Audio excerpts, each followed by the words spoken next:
بسم الله الرحمن الرحيم. الحمد لله رب العالمين، والصلاة والسلام على سيدنا محمد وعلى آله وصحبه أجمعين. خۆشەویستانم، سلام و ڕەحمەت و بەرەکەتی خۆی گەورەتان لێبێت و جارێکتر لە حوتەم ڕۆژی مانگی ڕەمەزانی پیرۆز لە بەرنامەی سی گەوهەری ئێواران بە خزمەت ئێوەی ئازیز و خۆشەویست گەیشتینەوە. لە خزمەت ئێوەی ئازیز و خۆشەویست و مستافازەی کەناڵی ئاسمانی پەیام و برای ئازیز و خۆشەویستم مامۆستا دانا لە خزمەتتان نابین و هیوادار ئینشاءالله بەرنامەی ئەمڕۆژمان جێگی ڕەزامەتی خۆی گەورە و سوودیەوەی بەڕێز و خۆشەویست بێ. بەناوی خۆی بەخشندەی میهرەبان، سڵاوتان لێبێت ئازیزان و خۆشەویستان. جەنابی کاک شێخ، ئەم کاتەوە باش و هەموو کاتێکت باش و تەندروستیەکی باشە دەبێت ئینشاءالله. ئینشاءالله بە جەنابی شێخ موفق. خۆشەویستان، وەک مامۆسای خۆشەویستمان کاک شێخ فاتح ئاماژەی پێکرد لە سی گەوهەری ئەمڕۆدا کۆمەڵێک بابەتی تایبەت و بە پێزمان بۆ ئامادەکردوون. هیوادارین تا کۆتایی پرۆگرام لەگەڵمان بمێنەوە بابەتەکانی سی گەوهەری ئەمڕۆ سوودی بۆ ئێوەی ئازیز و خۆشەویست دەبێت لەسەر و هەموویەوە کاک شێخ خۆی گەورە لە خۆمان ڕازی بکەین. بێگومان یەکێک لەو گەوهرە بە نرخانی کە لە مانگی پیرۆزی ڕەمەزان ئایا کاک شێخ ئەویش بریتیە لە بەخشین و سەدەقە و هاوکاری و دەستگیرۆی هەژاران و لە قەوماوان و بێباوکان. بێگومان ئێمە ئەمڕۆ لەسەر ئەم بابەتە بە میوانداری مامۆسایەکی بەڕێز گفتوگۆی ئەم گەوهرە بە نرخاکەین لە مانگی ڕەمەزانە کە بریتیە لە بابەتی بەخشین و دەسوڵایی و هاوکاریکردنی خەڵکانی هەژار و کەم دەرامەت و لێ قەوما. بێگومان مامۆسا ئەمە پایەکی گرنگی هەیە لە ئاینی پیرۆزی ئیسلام خۆ دەزانی. کاکدانا یعنی سەیری بەخشین و یارمەتیدانی خەڵک و سوبحانەڵڵا خەڵک لە ڕەمەزانە چاوەڕێیەکات، لە جەژنی قوربان و جەژنی ڕەمەزانە چاوەڕێی بەخشینەکە. لەو بۆنانەی کە بەڕاستی بۆنەی ئیمانی و ئیسلامیە خەڵک چاوەڕوانی یارمەتیدان و بەدەمەوە بوو نەکات. سیرکی لە بۆنەکانی ترا تۆ هەزار ساڵ بڵێمە یادی بەهارە ئەمە یادی فڵان شتە، خەڵک چاوەڕێ ناکە کە شتێک ببەخشیان خەڵکی یارمەتی و کۆمەکی خەڵکی تر ناکە. کەواتە ئەم جەژن و یادە ئیمانی و ئیسلامیانەی خۆمان بەڕاستی هەروکو چۆن سود و قازانجێکی هێچگار گەورەی بۆ قیامەتمان هەیە، بۆ دنیاشمان ڕاستی ئێمە خەڵک چاوەڕێ ئەکات، دەستکەوتە دنیایەکانیشی لە دەستکەوێت. بێگومان بابەتێکی دیکەی گرنگی ئەمڕۆ خۆشەویستان کە باسیەکەین بابەتێکی تەندروستی و خۆراکی بێگومان ئەوی ژەوەیە کە بزانین ئەو خواردنانی ئێمە ئەیان خۆین بە چ شێوازێک بیخۆین دروستە و تەندروستە و کەڵکی لێ ئەبینین. بەتایبەت کاک شێخ ئەمڕۆ ئێمە باس لە گۆشتەکەین، گۆشتی سوور، گۆشتی مریشک، ماسی و ئایا بە فرێشی بە بەستویی ئەم شێوازانەوە چۆنی ئامادەکردن و لێنانی بە چه شێوازێک ئێمە لە ڕووی تەندروستیەوە ئیسفادەی لەکەین. بێگومان لەسەر ئەم بابەتەش لەگەڵ کەسێکی پسپۆر پزیشکێکی پسپۆر لەسەر ئەم بابەتەش قساکەین بێگومان ئینشاءالله. طبعا برای زوو خۆشەویستمان شێف نەریمانیشمان هەیە کە هەموو ڕۆژێک هاوکاری ئێمەوە بەیەکەوە ئیشوکارانە بەڕێوە بین و بەرنامەکە پێشەخین ئینشاءالله. شێف نەریمان سلامی خوا لێبێ. سڵاوتان لێبێ کە ماڵەسەجان بخێر بن سەر چاو. سەرەتا بەناوی خۆی گەورە و میهرەبان ئینشاءالله ڕۆژوو هەموو لای قوڵە بێ و ئەمڕۆ شاتینەوە خزمەتان بە چەندین خواردنی تەندروست و جۆرا و جۆر لە خزمەتان نابین. چی دو ئامادەکردوین شێف؟ ئەمڕۆ سترۆغانوفێکمانەیە فەڕەنسیە بە فڕن لەگەڵ سوبێکی شۆفانە و لەگەڵ برنجێکی زعفەران زۆر باشە، لەگە زەڵاتەیەکی کەلەرمی سوور. زەڵاتێکی کەلەرمی سوور زۆر باشە. ئێمە لە درێژی پرۆگرامەکە وردە و لەگەڵ ئامادەبوونی شتەکانی جەنابتە دێنەوە خزمەت. باشە لە خزمەتان ناوین بەخێر بن سەر چاوش کاک. بێگومان مامۆستا شێخ فاتح ئەمڕۆ لە ستودیۆی سی گەوهەر بەڕێز زانیار عەبدوڕەحمان وەکو قورئان خوێنیش لەگەڵمانایە. ئەمڕۆ لە خزمەت ئەویشە بین و بۆ دەنگە خۆشەی ئەویش بەرنامەکە زیاتر ئەڕازێنێت ئینشاءالله. دەست پێ بکەین. فەرموون.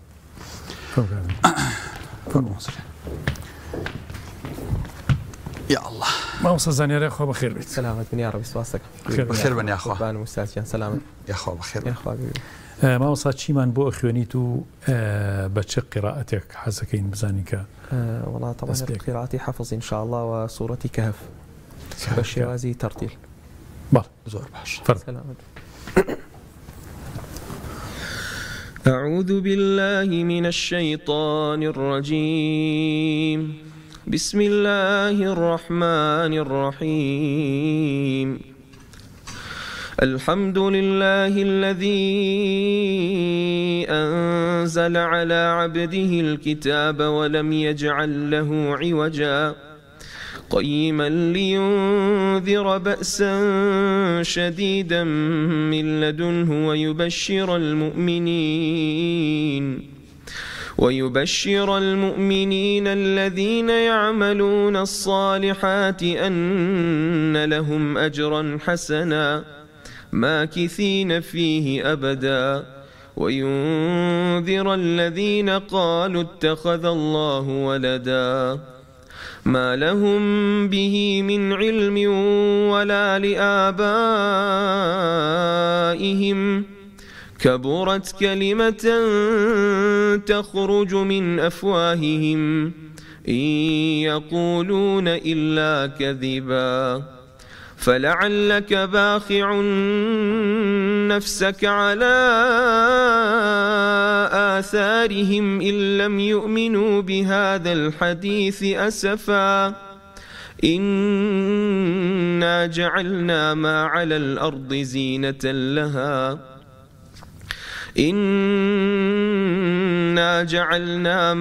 الأرض زينة لها لنبلوهم أيهم أحسن عملا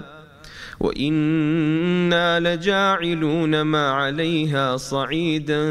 جرزا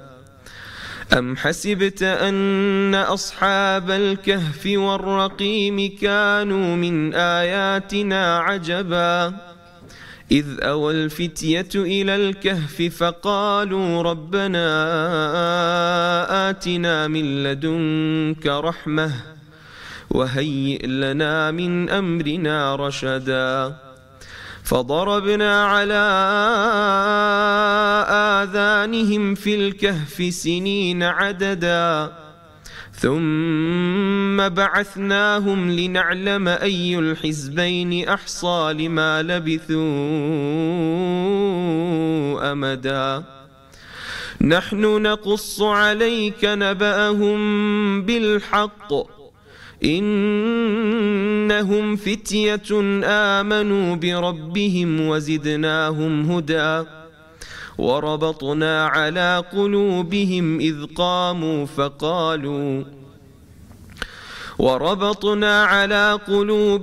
إذ قاموا فقالوا ربنا رب السماوات والأرض لن ندعو من دونه إلها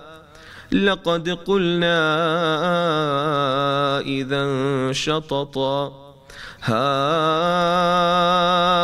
هؤلاء قوم اتخذوا من دونه آلهة لولا يأتون عليهم بسلطان بين فمن أظلم ممن افترى على الله كذبا. جزاك الله. خمسة الشيخ فاتح سورتي أبراخ وني سورتي كهف خود زاني يعني لشرع جرينجي بيدرا ورجاني هيني مسلمانان أي خوانن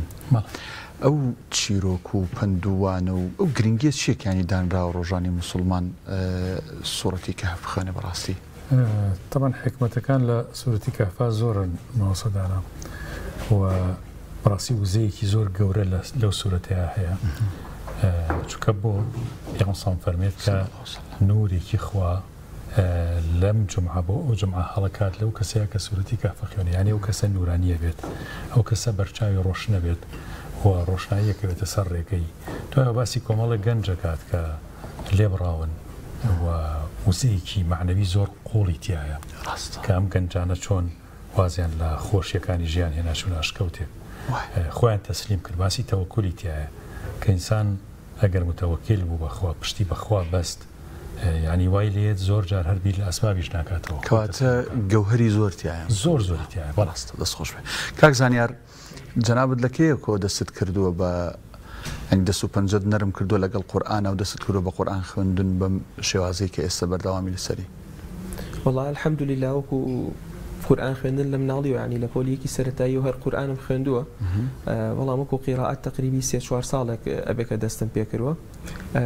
قیراعەت لە سەنتەری نووری حیکمە دەستم پێ کرد لای مامۆستا دانا ڕەحیم و چەند مامۆستایەکی تریش سەرەتا بەڵام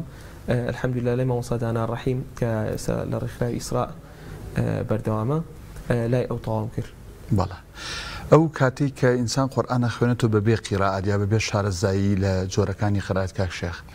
جیاوازی چییە لەگەڵ ئەوەی کە فێری قیراعەتەکانە بیت و فێری مەقامەکانە بی بۆ ئەوەی کە قورئانی پێ بخوێنین جیاوازی لە پێش و پاشی ئەوە چییە؟ وڵاجا حتما هەر کەسێکمان گوێ بگرین لە کەسێکە قیراعەت و تەجویدی مەزبوط نەبێ قیراعەتی باش نەبێ خوێندنەوەکەی حتما هەست بۆ فەرق و جیاوازی ئەکەین کە کاتێک کەلامی خوا ئەخوێنینەوە ئێمە قورئان پیرۆستترین و وە گرنگترین کتابی ئاسمانیە لای ئێمە و کتابی سەر هەموو زەویشە حتما بۆ ئەوی کە کەلامی خوا بخوێنینەوە پێویستە شارەزاییمان هەبێ و بە تایبەت کاتێک ئێمە قورئان بۆ خەڵک ئەخوێنینەوە یان یەکێک گوێمان لێ ئەگرێت پێویستە بە شێوازێک بێ کە بێ هەڵە بێت چونکە ئەگەر هەندێک کات هەمومان نەزانین ینی یەک فەتحەیە یان یەک کەسرە مانایکی گەورە لە قورئانە گۆڕێت حتما فێربوونی قورئان ضرورەتەوە پێویستە هەریەک لە ئێمە ینی ئەگەر دەنگیشمان خۆش نەبێ ئەگەر چۆنڵی قورئان بۆ خەڵکیش نەخوێنی پێویستە کە ئەم قورئانە پیرۆزە کە کەلامی خوایە خۆمان فێر بکەین بە شێوازێک کە شایستی قورئان بێ. ڕاست خۆش جەزاکەڵڵا چینە لای تەوەریەکەم فەرموو حوسێن. میوانێکی ئازیز و خۆشەویستمان هەیە کە مامۆستا داناتەوەری یەکەممان لە خزمەت یابین جنابی مامۆستا عەلی کە بەخشین و سەدەقەکردن و زەکات و سەرفیترە لەم مانگەیە بەڕاستی وەرزێتی ئایا چۆن بڕوانین بۆ بەخشین چۆن ئەم بەخشینە هەڵسەنگێنین چۆن خەڵکی بەڕاستی سوود لە بەخشینەکان وەربگرێت جنابی مامۆستا ئێمە پێشوازیەکەین لە خزمەت یابین فەرموو. السلام عليكم. وعليكم السلام ورحمة الله وبركاته. مامۆستا عەلی بەخێر بێت.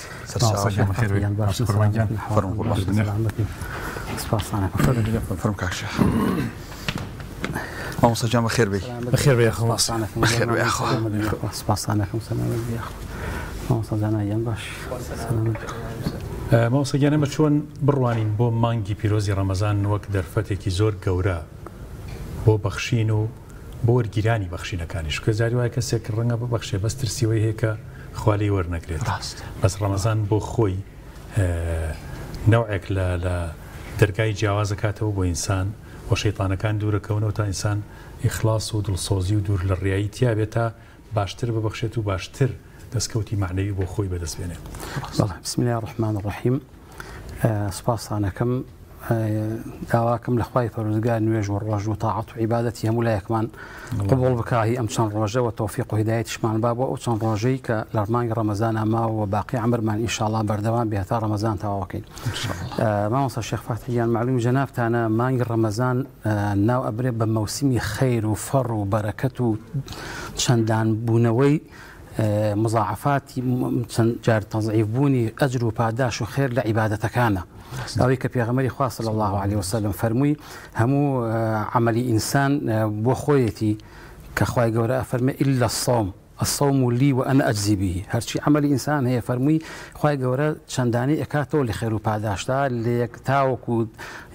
والعشرة والحسنة بعشر أمثالها وهتاوكو يك بدأ بحوصد خير أروع إلا للرجوع فرمي الصوم لي وأنا أجزي به يعني أم قيديك في غمري خواك فرمي خواي جورا فرمي الرجوع ومن ومن بعداش أدموا شمولي أم قيدناك كيك بحو دو بحوصو شنا كأن شو كزنا زاني شناك أو أنت زور أجر بعداش كان عبادتك لما يجي رمضان بويا هر خير وشاك وحسناتي كتير عبادتي كتيرش لما يجي رمضان بقياس لسر أمات شندان جار خير أجر پاداشتی هەیە سەدەقەکردنیش لە مانگی ڕەمەزانە کە یەکێکە لەو شیمە جوان و ئاکارە پەسەندانەی ئینسان و مرۆڤایەتی بەگشتی کە دەست بەرێت ئێمە هەمومان کائینێکی ئیجتیماعی ناکرێ من بە تەنیا لە دەشتێکا لە شاخەکە بە تەنیا بژیم ئەبێ لەم شارەیە لەگەڵ تۆ لەگەڵ مامۆستا دانا و لەگەڵ دراوسەکانم لەگەڵ خزمەکانمان بژیم کە ژیان پێویستیمان بە یەکتری هەیە محتاجی یەکترین ئەم احتیاجاتە ئەبێ پڕی بکەینەوە بەڵام چۆنی پڕ ئەەکەینەوە ئەمە بۆ خۆی بڵێن ڕێوڕسمێکی تایبەتی خۆی هەیە بەڵام لە مانگی ڕەمەزانە وەکو عەرزم کردن عیبادەتەکان چۆن چەند قات ئەبێتەوە ئەجر و پاداشتیان صدقش دیارێکی کە لەو عیبادەتانەی لەو چاکانی کە لە ڕەمەزانە ئینسان ئەیکا بۆیە پێغەمبەری خوا صلی الله عليه وسلم ئەفەرمێ كان رسول الله صلى الله عليه وسلم ابن عباس أفرمي كأموزاي كرمامي في غمرة أفرمي في غمرة خوا كان أجود الناس وكان أجود الناس ما يكون في رمضان أفرمي في غمرة خوا صلى الله عليه وسلم بخشندترين كذبوا بعاشويه عام وبخشندترين كذبوا لما جي رمضان يعني كرتي كرتو لما رمضان فلرسول الله صلى الله عليه وسلم أجود من الريح المرسلة لما رمضان لبايك تن سريع كشوان أجر بايك هلبك تن بيو سريع بهم كنو كلبلو قش بني جريتوا مبالغة لويك في غمر إخوان لو بايش خير وشاك وصدقي زياتر بوا شيخ ابن حجر أفرمي أم جودي كلام حديثة ابن عباس باسيا قال لقال صدقة فرقك هي صدقة رجل لنطاقك لشوارشويك تسكابه بلام جودك فرمش فراوان ترى شامل ترى الرنجة في غمر إخوة صلى الله عليه وسلم هرب بارس صدقين كربلا رمضان هالرنجة هرب خوارني كربلا رنجة عباقي خويا ببا ياريكي الروانية شمشاركي خويا بياريكي لوانية بيستيكي مالي يا ببا دراوسيكي تماشاكي شامل تربوا بوي أم صدقي لما رمضان يمجك أمتي في غمر إخوة صلى الله عليه وسلم كأم آية وحديث فرمدان أبينين زياتر وزورتر حرص مان هي لسر وكلمان رمضان صدقة كان ما ممكن وشاكة كان ما ممكن وفقير وهجار كان لخزم وكسوكار ودر ودراوسية بصرف كينوا إن شاء الله إن شاء الله ومصاري بيقومان بخشين وبروسي بخشين كلمالو لببارو بسروتو ساماني خوتا بوكسانك لبرخوايو ضليان يقلاي بوتو زور أحسانا دسيتيجا بس ككس يقرانا هات ببراستي لو تشي قرز بلاي شون إيما خومان ومالو منالمان وخيزان ومنالوا پرورده بكين كهميشة دستي بخشن ديان هبه هميشة بتوانن ببخشن يعني نترسن لو يكبلن والله أمباري بيمانا أم هزاري بيمان أجر هزاري اللي ببخشين بالرقم كم يكردوها والله مك حديثك كيف يا خمس صلى الله عليه وسلم فرمي مال ببخشين كم ناكا أم ثقافة أم تيجيش نتشون بلاو كينوا والله ما صدقنا ين أم ثقافة إما وكتاكي مسلمان من بيموايا أكويت السر بروردي دايكو باوكا كان بو من على كان باش أم آياتك أخوي جوراء فرمي يا أيها الذين آمنوا قوا أنفسكم وأهليكم نارا خواهي جورا فرمي خوتان ومال ومنالتان ببارزن لا أجري دوزخ أو أجري كواي واي واي إمامي علي أفرمي لتفسير أم آيات أفرمي أي علموهم وأدبوهم يعني أدبوهم وعلموهم للرواية كتير فيريان كانوا أدبيان دابن أدب دادان أوه كتب من على قد أدب دائي لقل ميوانا لقل دايكيا لقل براكيا لقل دراوسكيا لقل ماركتكيا كأشيش تقريت شيء الله شون أدب أنواني لقل ما مساكيا لمدرسة لقل أهلي مزقوتا أما أدبكيتي بلا تعليمك رنج زياتر بكويت السر فير كردني أحكام الشرع أحكام أمدينة وخوت فرم بيغمري خواص صلى الله عليه وسلم أفرمي ما نقص مال من صدقة أم اشتكى لميشي منا تشسبو لوكو مبدأ وكو برانسيب أبي أمن علي لقال الرابينم أما بو من على كم باس كم إن جاء يا باسي أكم يا بعملي فيري أكم يستا إما بو من لو دزقاي خو معنا دزقاي خير خوازي بخشينا دخيلي مالان ما ندرس كردو لما نسيوا آيات وحديث أمانة ما لين نسيوا يوم أنا بمالان وتماني إما دوما بس معني إما بس لي كمان أمية كوا ما مصر الشيخ فاتح لمالا وبالشوكترين منالي بلي ولا كل شيرين أم صوبا جايب خرنا وأم داخلية وأها أم داخلية بو منالي بباوكا أها أم داخلية بو من دالي هجارة أما تو بعملي ما مصر الشيخ فاتح أم منال فيرك الرأي هنا يتلواني رجعنا خوي دسي بقى بلا باو خيرك أنا كين من مسلمان يبغى يراموتي همو معني بين جزائر ده هزار 5 نقطة مزجوته وما كان بيرم شو كركم دسي راكي شاموتي باو أما بارك دالنا ولا اسمه كي مزجوته خرافير داغان ما لكن يعني من على كان من باوا فيركين أم فير كردنا هربو أم دوصو بنجاينية سو أم خير كردنا بمنالي أكيد لم بدخيلية طبعي كي خيري لم مناليها دروس أكيد لهم واركاني ترى أبي بعنصري كي خير لنا وكم القادة إما ما بس كمان زيادة أمريكا أم منالا كان من لمالا بشيوي عملي فيري خير كين دو هم بس يشمان أوي أمس نقوتو ما نسي من بالا مالي إيروبيا 15000 تيبشي بو إما زوارة أجل زيادة ريشي تيبشي وەکوڵن فەبیها وەنیعمە ئەم پارانە ئێمە کۆیەکەینەوە لە مناڵی بێباوکە سەرفیەکەینەوە بەم شێوەیە ئەتوانین هەم لە بە شێوەیەکی عملی و پراکتیکی مناڵەکانمان فێری خێرکەین هەم بە شێوەیە گەر ئەوانەی شارەزاییمان هەیە چونکە هەموو ماڵەکان ڕەنگە ئايات و حەدیث نەزانن بەس خۆ ئەم عملیە ئەزانێ ئەم مناڵ دەستی ئەم مناڵە بگرێ بڵێ کوڕم وەرە ئەم 250 ئەم 1000 دینارە بخەرە ناو ئەم دەخیلەیەوە بۆ مناڵی بێباوکەوە بۆ هەژارە بەو شێوانە ئێمە ئەتوانین ئینشاءڵڵا وردە ئەو وعیە ئەو سەقافەتە ئەو ڕۆشنبیری خێرکردن لەناو کۆمەڵگەیە بچەسپێنێت. ماوەسەگەن باسی دەستگای بەخشینت کرد ئەم دەستگای خێری زۆر بۆ بەڕاستیەوە ئیشی زۆر گەورەی کردووە جنابشتان ڕوکنێکی ئەساسی و ئیشەن پێمان خۆشە گەر بەسەرهاتی سەرفی ساڵح بێت یاخودی ئێستا بێ یاخود ئەو خەڵکە بێت کە شتی بەخشیوە نمونەیە کە بەڕاستی ئینسان والەیەکە کە چاوی لێ بکاوە دڵی ئینسان گەرمەکات ئەگەر نمونەیەکتان بیر بێت بمان پێمان خۆشە. وەڵای من دکتۆرەیەکمان هەیە دکتۆرەیەکی بەڕێز ئافرەتە ئێستاش کەفاڵەتی دووسێ مناڵی وازانم هەیە لە خارج بوو هاتووە و هاتە لای ئێمە وتی من یەکێکم لەو مناڵانەی کە وەختی خۆی لەم دەستگای خێرخوازیانە یارمەتی دراوە ئەم وەفایم لا هەیە ئەم ڕۆحیەتم لا هەیە و بیری مناڵی خۆم ئەەکەمەوە ئەزانم چۆن پەروەردەکراوم چۆن یارمەتی دراوە لەو بابەتانەمان زۆرە یعنی لە چاو فەقیرەکەی خۆیە ئافرەتمان هەیە پاریان داوەتێ لە دەرودراوسێ و توانە ئەم پارەیە بە ئەمانەت بۆ مامگەێنە دەستگای خێرخوازی بەخشین هێناوێتی وتێتی مامۆسا بەتایبەتی لەم حملی غەزەیە بەتایبەتی لە کاتی ترە مامۆسا ئەم پارەیە دراوسەیەکمان خزمێکمان یاوێتێ بە ئامانەت بگەێنم بۆ ئێوە کە لە حاڵێکا خۆی ڕەنگە 600 خێزان بن هەمووشیان ورد و هەتیون زۆریش محتاجن بەڵام ئەم ئەمانەتە بەدەستێکی پاکەوە یعنی ئەمانە جێگەی دڵخۆشیە زۆر جێگەی دڵخۆشیە زۆرمان هەیە لەو بابەتانە کە مناڵێکمان هەبوو چوو بۆ خارج لەم بینەیە هات بۆ لامان بە دەستوخەتەکەی خۆی بۆ دەستوخەتی کە هەیەی لە 4 و 5 بدایی بوو نووسی بووی زۆر سوپاسی دەستگای خێرخوازی بەخشین کاکفلان و کاکفلان و کاکفسارەکەم ڕسمی دڵێکی لیا بوو لە ناو وڵاتەکان نووسی و من ئێوەم خۆش دەوێت ئێوەم بیر ناچێ هاتوو خۆحافیزەمان لێ بکات بچێ بۆ خارج ئیتر من ئەم 100,000 لا ئێوە وەرناگرم بیان بە مناڵێکی تر کە محتاجە یعنی باوەڕکە گریانمان بۆیە هاوە ئینەکەشمان بڵاو کردەوە لە پەیج و شتەکانمانە ئەم بەسەرهاتە ناسک و جوانانە کە مەشاعری ئینسان ئەجوڵێنێ و ئینسانی جوالێکە زیاتر هەڵی ئەنێ بۆ ئەوەی کەەوە زیاتر لەو کارەیە قوڵ بێتەوە زیاتر جهد سەرفکا بۆەوەی ئینشاءڵڵا هەر مناڵێک هەر ماڵێکە پێویستی بە تۆ هەیە بتوانانی لەلایەکەوە شتێکی لەگەڵا بکەیت و یارمەتی بێ ئینشاءڵڵا. مامۆستا باس لە بەخشین کرا ئێمە لە هەرێمی کوردستان کۆمەڵێک دەستگای معتەبەرمان هەیە کە خەریکی سەرقاڵی هەژار و مناڵی بێ باوکوانن یەکێک لەو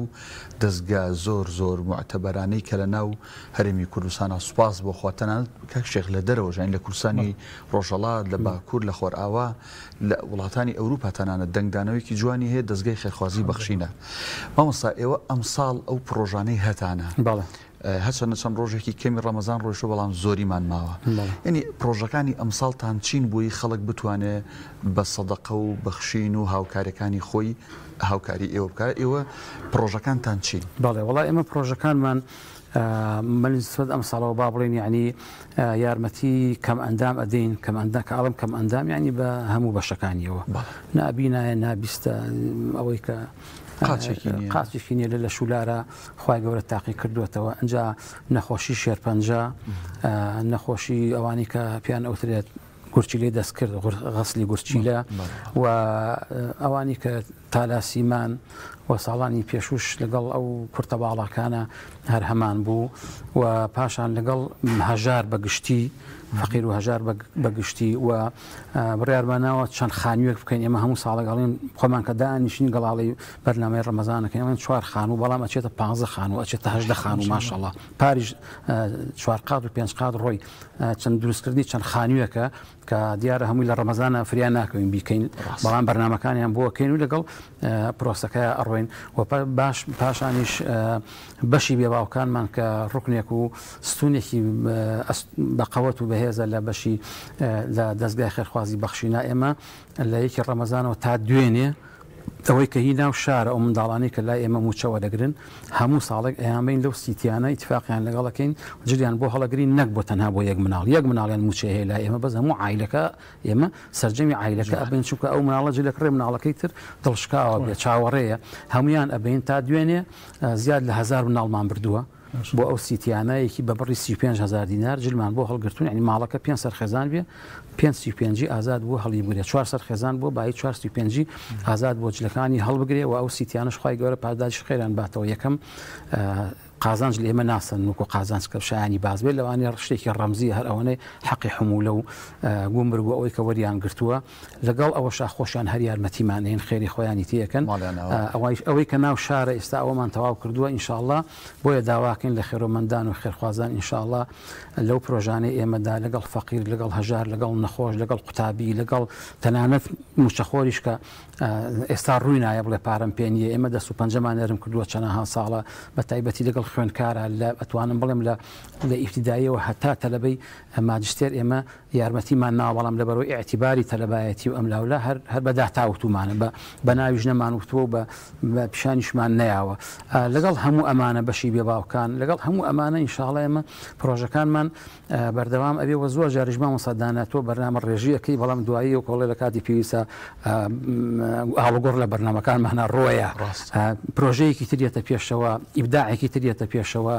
مەسەلا ساڵ بۆ ئێمە ئەمانەمان کرد لە پرەکەوتمانە ئەوتومانە ئەی ژینگە پارێزەکان یەکسەر بە پەلەپەل چون بۆ ژینگە پارێزی تەواڵە و بیارە و خوڕماڵ و سیروان و ئەمانەمان کۆ کردوێتەوە کە بە مستحقمان زانیون یارمەتیان بین بە هەموو شێوەیەک لە شێوەک پرۆژەکان کە هەست بەس بە شەرتێ بۆ ئینسانی مستحق و شایان بێ کە خێری یارمەتی پێبشێ ئێمە لەگەڵیاننا ئینشاءڵڵا بەردەوامە بین انشاءالله ماوسیان هەندێک کەس تەلەفۆنەکە بڵین بۆ ئێمە بۆ خەڵکی تر یا نازانە چۆن پەیوەندی بە دەستگای بەخشینەوە بکەن هەیە نەخۆشی سەرەتانێتی زۆر وەزعی خراپە ئایا چ سنفێک سەخۆ جنابیشتانەوەکو بەخشی ناتوان فریا و هەموو خەڵک کێ ئەتوان دەستنیشان بکەن بۆی کە یارمەتی بن چۆن پەیوەندی تا پێوە بکەن بەڵێ ئێمە ماوەسا شێخ فەحتیان ئێمە ژمارە تەلەفۆنەکانمان لەسەر شاشە هەمیشە زۆربەی کات ئەڕوا ژمارەی پرزگەکانمان بڵێن ئەوانەی کە لە پرزگەن ئەو ژمارانە لێرەش و لە هەولێریش ژمارەکانمان لەسەر شاشەکە ئەڕوا خەڵک ئەتوان پەیوەندی بە و ژمارانەوە بکەن یان هەر پەیوەندی بە هەر تەلەفۆنێکی شخصی ئەمەوە بکەن ئێمە هەر جوابیان ئەینەوە باوەڕکە ڕۆژی وایە 100 تەلەفۆنمان بۆیە ئەوەندا دەگیان ئەی تەلەفۆنی ئیسلامە ئەڵێ بەخوا نازم ئەڵێن دەی باشەوە ڕعینوانەکە ئێنێ ئەڵێن وەرە لێرە شەرحی حاڵی خۆت بکە ئێمە لیژنەیەکمان هەیە لیژنەکە مەسەلا بۆ مناڵە بێباوکەکانیش ئەوانی کە بێباوکن هەموو ساڵێ ئەچینەوە ماڵی ئەو مناڵە بێباوکانە بزانین فەقیرتر بووە وەزعی باشتر بووە گۆڕاوە نەگۆڕاوە مناڵەکانی گەورەتر بوون زیاتر ئەرکماندوو بوونیان زیاتر ئەکات لیژنەیەکمان هەیە نەخۆشە ئەچن بۆ لام ماڵە بۆ لای نەخۆشەکە یاخود کەسێکی ساغی مستەمسەکەکانی ئەهێنێ کە ئەیسەلمێنێ ئەمە نەخۆشخانەی هیوایە مەسەلا کۆدیان هەیە لای ئێمە زۆر بە زۆریشان لای ئێمە تۆمارن ئەوانی کە بە تایبەتی نەخۆشخانەی هیوا و غەسلی گورچی لەو ئەمانە زۆربیان هەموو ساڵێک لە کەناڵەکانی خۆیانەوە لە دایرەکانی خۆیانەوە لە فەرمانگەکان تەلەفۆنیان بۆکەین ئەڵێن کاکە 100 نەخۆش هی غەسلی گورچی لەمان بۆ ئامادە بکەن یا جایا چین لە نەخۆشخانەکە پارەکە ئێنیان ئەگەر بتوان بێن لێرە بۆ ئێمە ئەرکێکی ڕەنگە سوکتر بێ بەڵام زۆر جاریش حەز دەکەین و ئێمە خۆمان بچین بۆ ئەوان عزیێت نەکێشن پاروپێراریش تقریبا هەرچوون لە دایرەکەی خۆیان بەسەرمانە تەوزیع کردن زۆر باشە تۆزی جۆمان لە قورئان بێ چکە ڕەمەزان بە ئیمتیاز مانگی قورئانەوە نیە أعوذ بالله من الشيطان الرجيم وإذ اعتزلتموهم وما يعبدون إلا الله فأووا إلى الكهف ينشر لكم ربكم من رحمته ويهيئ لكم من أمركم مرفقا وترى الشمس إذا طلعت تزاور عن كهفهم ذات اليمين وإذا غربت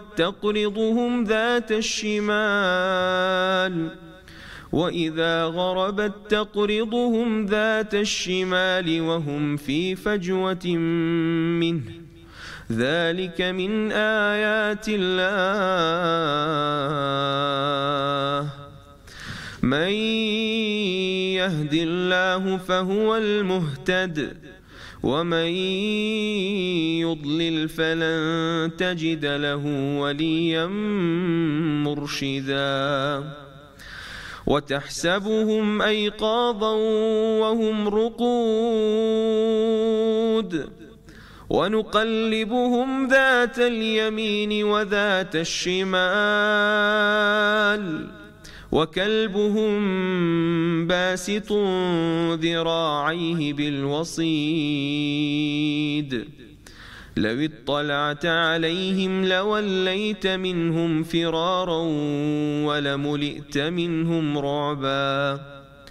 وكذلك بعثناهم ليتساءلوا بينهم قال قائل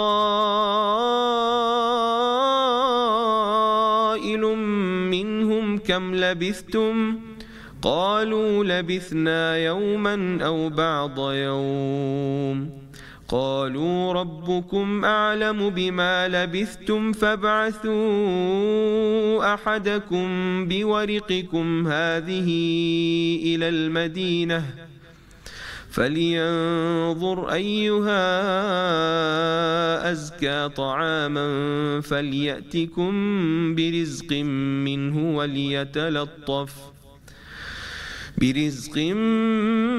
منه وليتلطف ولا يشعرن بكم أحدا إنهم إن يظهروا عليكم يرجموكم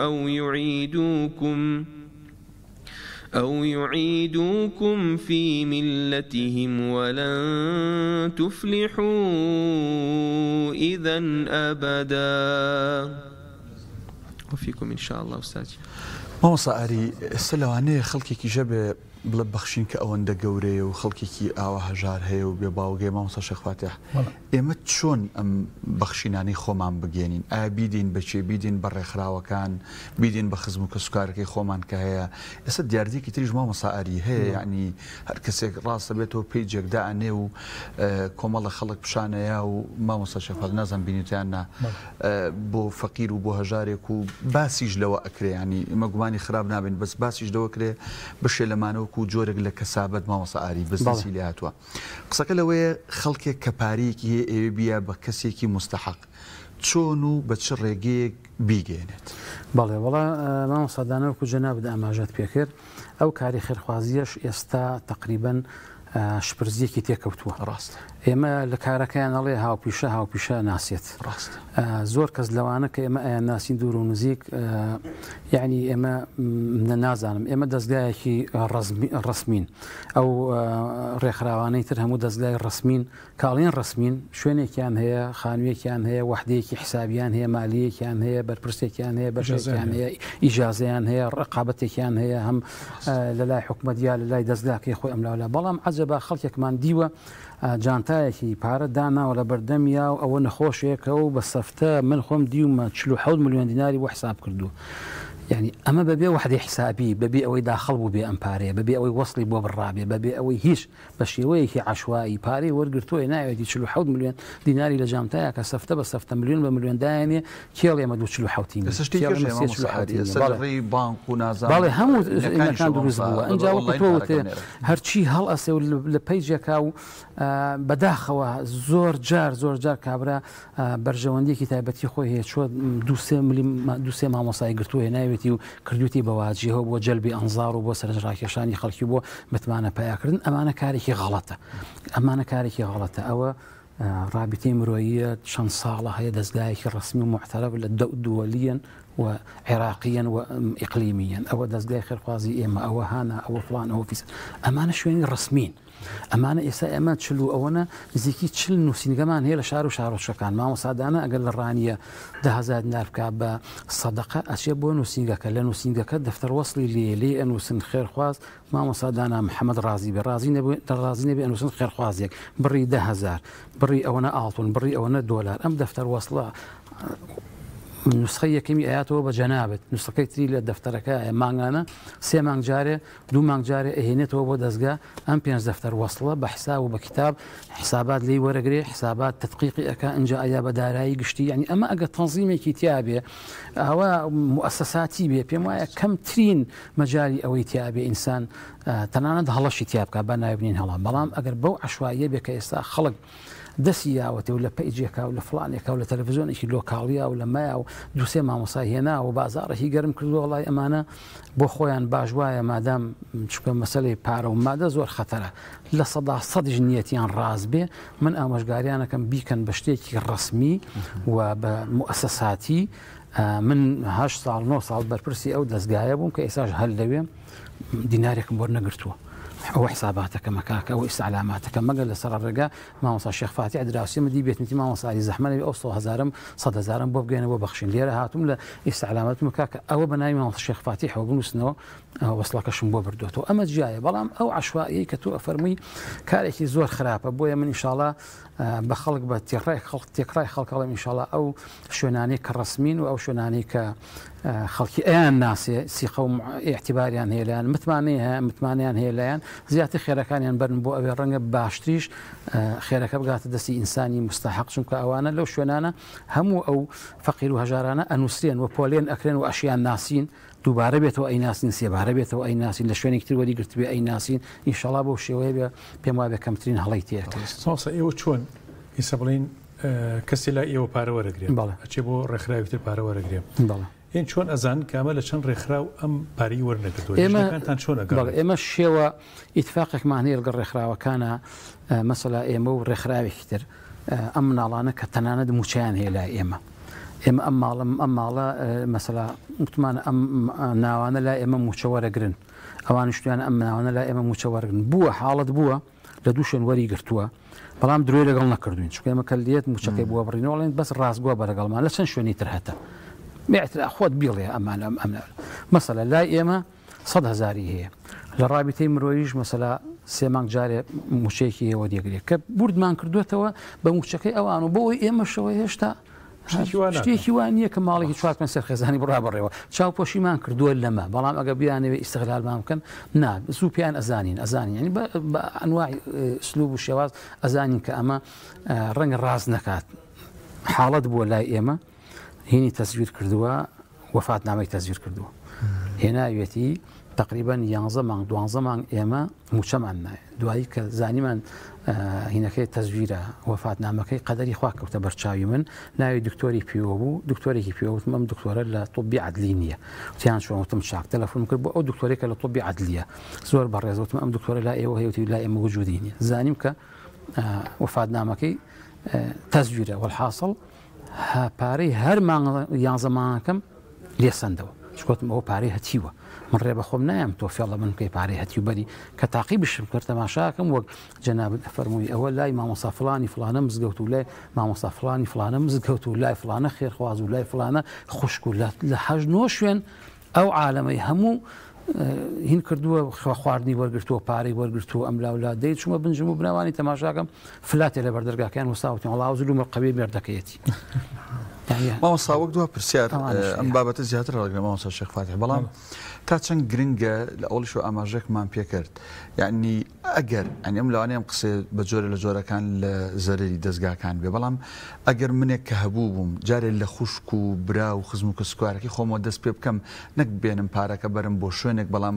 براکەم و خوشکەکە مامۆستا شێخ فاتح زەقەی چاوی بێ و کەم دەرامەت بەیان بۆ دڵتەمینی خۆم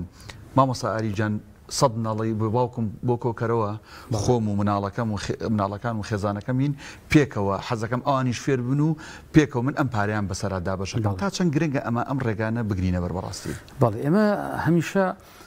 بە خەیری خێرخوازیش وەکو لە دەستگایەکە ئیشکەین وەکو مامۆستا ئاینی هەمیشە ئامۆژگاوی خەڵکەکەین لەسەر مینبەر لە مەوعیزەکانی مزگەوت تا ئاڵین کاکە لە خزمەکانی خۆتانەوە دەست پێ بکەن لە خزم و کەسوکاری خۆتانەوە دەست پێ بکەن لە نزیکەکانی خۆتانەوە دەست پێ بکەن چکە خزم تا یەکەم دووسێ ئەجری بەسەرتەوە هەیە خزم تا ڕەنگە دراوسێشت بێ ئەمە ئەجری دوو هەم ڕەنگە ئیتر ئەوە گومانیان یەکەم مسڵمانیشە ئەمە ئەجری سێم لە خزمەکانی خۆتانەوە دەست پێ بکەن بەڵام وا بکەن کارێک بکەن ئەگەر زکاتەکەتان زۆر ئەگەر خێرەکەتان زۆرە بەشی خزمەکەشت بە بەشی بێگانەکەشت بە هەندێکشی بێنە بۆ ئەو دەستگایانە بۆ مناڵی بێ باوەک یعنی ئەمانە ئەم تەوجیهاتەمان هەموو یاوە بەم خێرخوازانەی کە یەن بۆ لای ئێمە پرۆژەشمان لەگەڵەکەن ئێستا نەفەر هەیە بەیانی دوو بەیانی ئەڵێ مامۆستا 100 مناڵم بۆ کۆکەرەوە 100 هەزاری ئەخینە زەرفێکەوە ئەیان نینی ئەڵم کاکە خێری تریش شکرۆڵە مامۆستا خوا لە خێری دەرنەکە گەڕک و کۆڵان و خزم و کەس و عشرەتیشم هەموو بەسەر کردووەوە دەڵم زۆر باشە هەنی بەم شێوانە زانە توانین کە ئەو وعیەش لای خەڵک دروست بکەین زۆر جار هەبووە ساحیبی خێرەکە حەزی نەکردووە کە من کە خێرەکەم پێ ئەشێ و مامۆستا شێخ فاتح ئامۆزامە حەزی نەکردو خۆی مباشر بماتی هاتۆ لای ئێمە وتێتی تکاتان لێکم ئەو عملیاتە ئەو خزمەم ئەکری لە خەسخانەی بەخشین عملیاتەکەی بۆ کردی ئەمە پارەکەی بەس مەڵێن مامۆستا شێخ فاتحی ئامۆزات پارەکەی یاوە حاڵەتی وامان زۆرە هەمانە ئێستا مناڵی بێ باوەکمان هەیە ماڵی مامەکەی ماڵی خاڵەکەی ماڵی بن ئامۆزاکەی ماگانەکەی ئاتی بەڵێ ناوم نهێنن بۆی ڕۆژێ لە ڕۆژان چاوبەرژۆری نەبێ لارەملی ئەو نەبێ و منەتباری نەبێ بۆ ڕۆژان تەنانەت دەڵی مناڵەکانی خۆشم پێیان ناڵێن بۆی نڵێن وڵا ئەم بن ئامۆزانی ئێمە وەختی خۆی باوکی من ئێوەی بەخێو کردووە باوکی من ئێوەی پەروەردە کردووە یەت پارەکە بە دزیەوە دەفعەکە ئەڵێ ئێوە بیێنێ بەڵام ناوی من مهێن ماوەسا یەک من چکە خۆم لە خەسخانە ئیشەکەم لە عملیاتی شابە تایبەتی هەڵسەنگاندنی ئێوەی سەوکو دەستگای بەخشین بۆ نەخۆش ئەنجارەوەی نەخۆشێک تۆ چەندێ پاریت یا سەرف بکەیت ئەم کەسە ئەگەر لیژنەیەک سەیری بکە سەیرەکە ئیسفادە لەم عیلاجات لەم عملیاتە نییە بۆ لەبەر پارێکی زۆر سیاسە فەکرێ و کابرا ئەمری خۆ ئەکات وەفاتەکە لیژنەیەکتان هەیە کە هەڵسەنگاندن بکە ئەم نەخۆشە ئەوەنە بڕەپاری ئەوێ ئەم عملیاتی وێ لێرە ئەکری پێویست ناکات لەو ئەو کاتێ ئێمە پێویستمان بە دوو لیژنەمان ئیشەکە یەکەم هەڵێ سەنگیانی چەندێ پارەی ئەوێت ئەویش طبعاً دوای ئەوەی کە لیژنە تۆبیەکەمان ئەو نەخۆشە ئەینێرین بۆ لای دکتۆرێکی متخصص بزانین ئایا ئەم نەخۆشیە فعلن وایە ئاوا خەتەرە ئاوا عملیاتی ئەوێ ڕەنگە عملیاتی نەبێ وانە دکتۆرەکە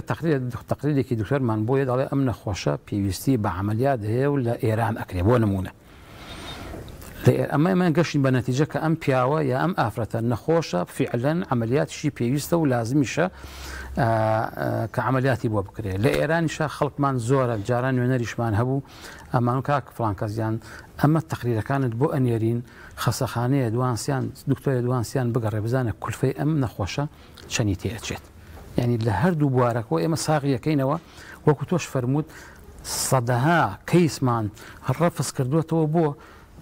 زرعی جگەر بۆ وتمانە وەڵی زرعی جگەر 12 دەفتەر دۆلاری تێچێ نیسبەتی نەجاحیشی ئەوەنەیە یا سەرەتانێکی زۆر بە شیدەت کە ئیتر لە ئاخر و ئۆخریایەتی لە ئاخر و ئۆخریایەتی من بۆ 5 دەفتەر دۆلاری تیا سەرفکەم بینێرم بۆ ئەڵمانیا یا بۆ پاکستان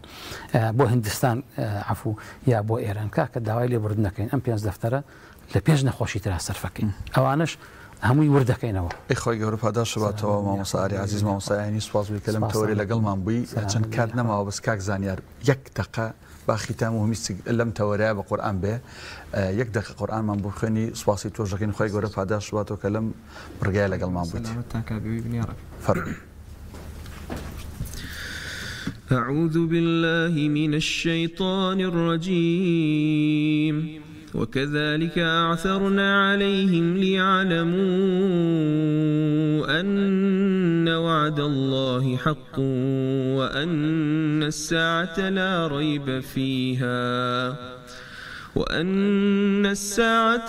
ريب فيها إذ يتنازعون بينهم أمرهم فقالوا ابنوا عليهم بنيانا ربهم أعلم بهم قال الذين غلبوا على أمرهم لنتخذن عليهم مسجدا سيقولون 3 رابعهم كلبهم ويقولون 5 سادسهم كلبهم رجما بالغيب ويقولون 7 وثامنهم كلبهم قل ربي أعلم بعدتهم ما يعلمهم إلا قليل فلا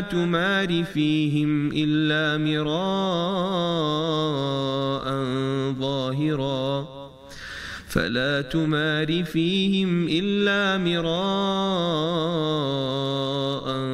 ظاهرا ولا تستفت فيهم منهم أحدا صدق الله العظيم.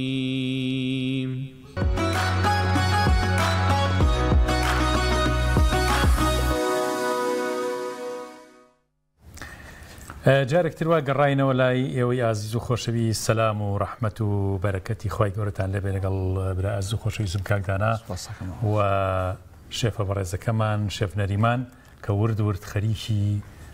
دنکە هەنارە نازام چی لێکە نازام هەر خەریکە و مەشغوڵە چینە لای فەرم ئەوزان چی کردوە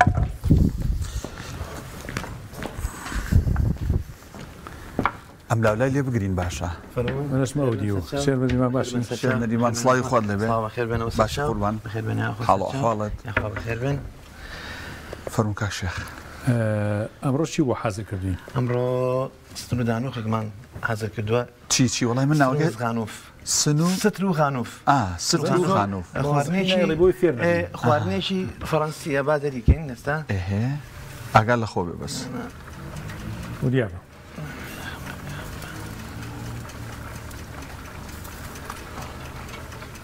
هیچ پەلەماکە پەلەمانی بسم الله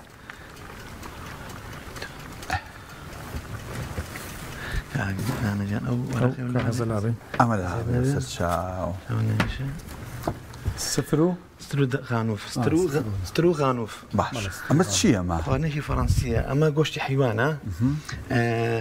ئەتوانی هەر بە سوورکردنەوە ئەبێ زیاتر من بە فرم بەکارم هێنا ئەم جارە بە شێوازێکی تر کردومە یعنی لە ڕۆنا سوورە نەکردوێتەوە لە ڕۆنا سوورم نەکردوێت تەسەوڕەکەم ئەوەی پزیشکەکان دەڵێن ئەوە زۆر تەندروستەکە وانە لە ڕۆنا سوورم نەکردوێتەوە بیبەری ئەلوانم بۆ بەکارهێناوە پەتاتەیە قارچکە لەگەڵ سۆسێکی خۆی بەڵێ لە تەماتەشە تاوان شێف نەریمان دیقەتم ماوە هەموو ڕۆژێک ینی کەمترین ڕۆن بەکارێنێ وایە زۆر باشە ڕۆن زۆر بەکەمی بەکارێنم خاصن ڕۆن کاک شێخ ئەو پزیشکانی کە بانیانەکەین و باسیەکەن زۆر ینی هەرێک ڕۆنە باشەکەش ئەوان باز لەوەکەن کە نەقرچێنرێ نەگاتە ئاستی و دوو کەڵکاوچێنوانی چی کەمانەیە سوبێکیشمان ئامادە کردووە سوبێکی شۆفانە ئەمە شۆفان و گێزەرە گێزەر و پەتاتە بەڵێ شۆفان و گێزەر و پەتاتە شتێکی زۆر ناوازە و بەس شێف نەریمان شۆفان خۆی بەشی خۆی کاربوهیدرێتی تیاوانە پەتاتە ژەرتیاتی بۆ دوان کاربوهیدرێت بێ پێکەوە وەڵی زانیت هەم تامی خۆشەکەی شۆفانەکە و هەم چێژێکی کەمیەتەکەی زۆرە کەمیتیانە بۆ نمونە سەرکێکی تیاوە برنجەکە بە زعفران کردومانە بە زعفران سوودی چیە زعفران بزانین ئەڵەن سوودی زۆرە زعفران بۆ تەصفی خوێن بۆ تەصفی خوێن بەڵێ ئەی برنجەکەمان بە قوبڵێ بە دۆلفینسیە لەمانەوە بە قوبڵیش لەمانەوە بڵێ کاک شێخ زەڵاتەشتیش هەیە کەلەرمان هەیە میوەیەکی ڕازانەوەشمان کردووە کاک شێف نەریمان هەر ڕۆژی زەڵاتەکە بە جۆرێ ڕازێنیتەوە یعنی ئەوە چەند جۆرتان هەیە بۆ ڕازانەوە ئایا لە خۆت ئەوەکە یا ئەماوەکو ئەمە لە خۆ نێکاشێژان ئەمە خۆی بیرۆکەیە بۆ دێ مەسەن لەو کاتەیە حەزەکەی ئەو زەڵاتەیە دروستکەی لای ئێمە بیرۆکەی چاکە بۆ یێزانانی بە حەقت وایە من لەو کاتەیە بۆ نمونە سال لەبیرم نەبوو مەسەلەن شێوازە دروستکەم زەڵاتەیە مەسەلەن زەڵاتەکەم لەبیر بە بەس مەسەلەن شێوازی دیکۆرەکەی دیکۆر شتەکەی ئاچۆم ڕازێنمەوە دیکۆرێکی زۆر جوانە بۆ شێوازە ڕازانمەوە من کاک شێخ فاتح من دیقەتی شتێکم ماوە نازانم جەناب دیقەتی دەوەدا ئێستا ئەمە لیمۆیە ئەمە سێوی سەوزە ئەوە پرتەقاڵە پرتەقاڵە لە لەنگە ئەو لەنگی ئەو لەولاش پرتەقاڵ باشە هەمویانی بە توێکڵەوە داناوە ینی گرنگی ئەوە چییە ئەم شتانە بە توێکڵەوە بخورێ باشتەوە گلۆی بەس خۆی بێ ئەوە یەگە بێت و بەهین بێت تۆ پاچەکەی ئەو جوانێت لە دەستات لەبەر جوانیە یان لەبەر لەبەر جوانەکەش و لەبەر تەندروستی شەر تۆ بەلەوە حکمەت وشت شێف نەریما من هەموو جارە ئەستەکەم جارێک بیبەرێکی سوور جارێک ئەمە نازان دایمە لەم هینانی تۆ شتێک باڵای بەرزەبێت چیە مەسەڵە کاگەرام زۆر حەزی لەو شتانە مەسەڵەن حەزەکەم بۆ ئێشتانە دروستم باش ئەم دوو زەڵاتە یانی ئەگەر تێکەڵێکی ڕێنی جوانتر نییە دوو زەڵاتی ئەوە میوەیە ئەوان زەڵاتێ ئەوان زەڵاتەوە ئەم بە شێوازی ڕازاوەتەوە وشان بە شێوازێکی تر ڕازاوەتەوە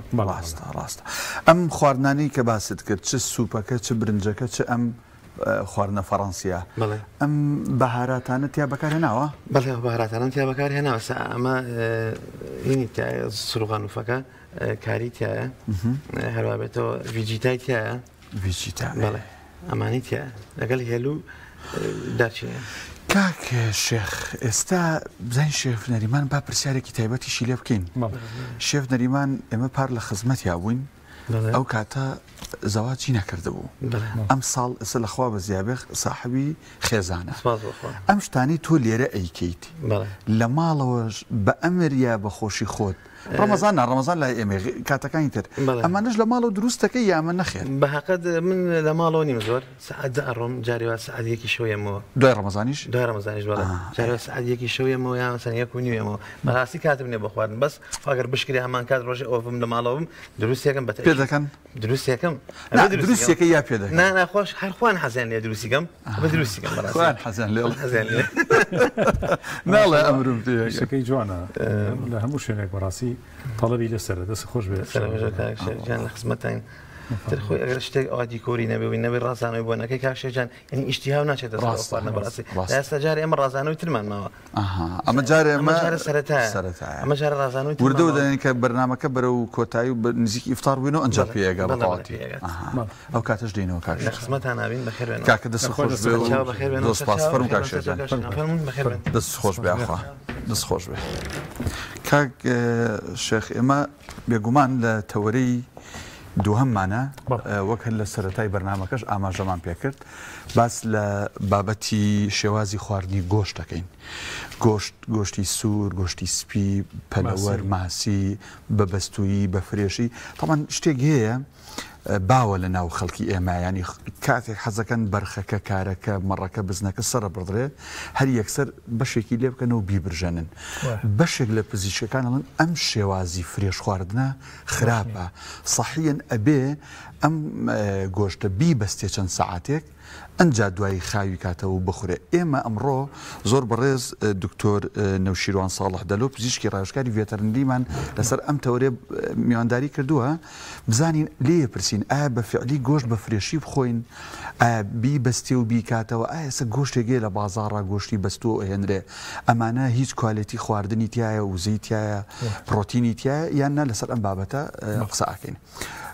با هەمووان پێکەوە بە خێراتنی زۆر بەڕێز کاک دکتۆر نەوشیروان بکەین فەرموو کاک دکتۆر السلام عليك السلام ورحمة الله بخير بك يا دكتور يا أخوة بخير بك سرشاو فرمو قربان فرمو شيخي قورة فرمو كاكتور بخير بيتي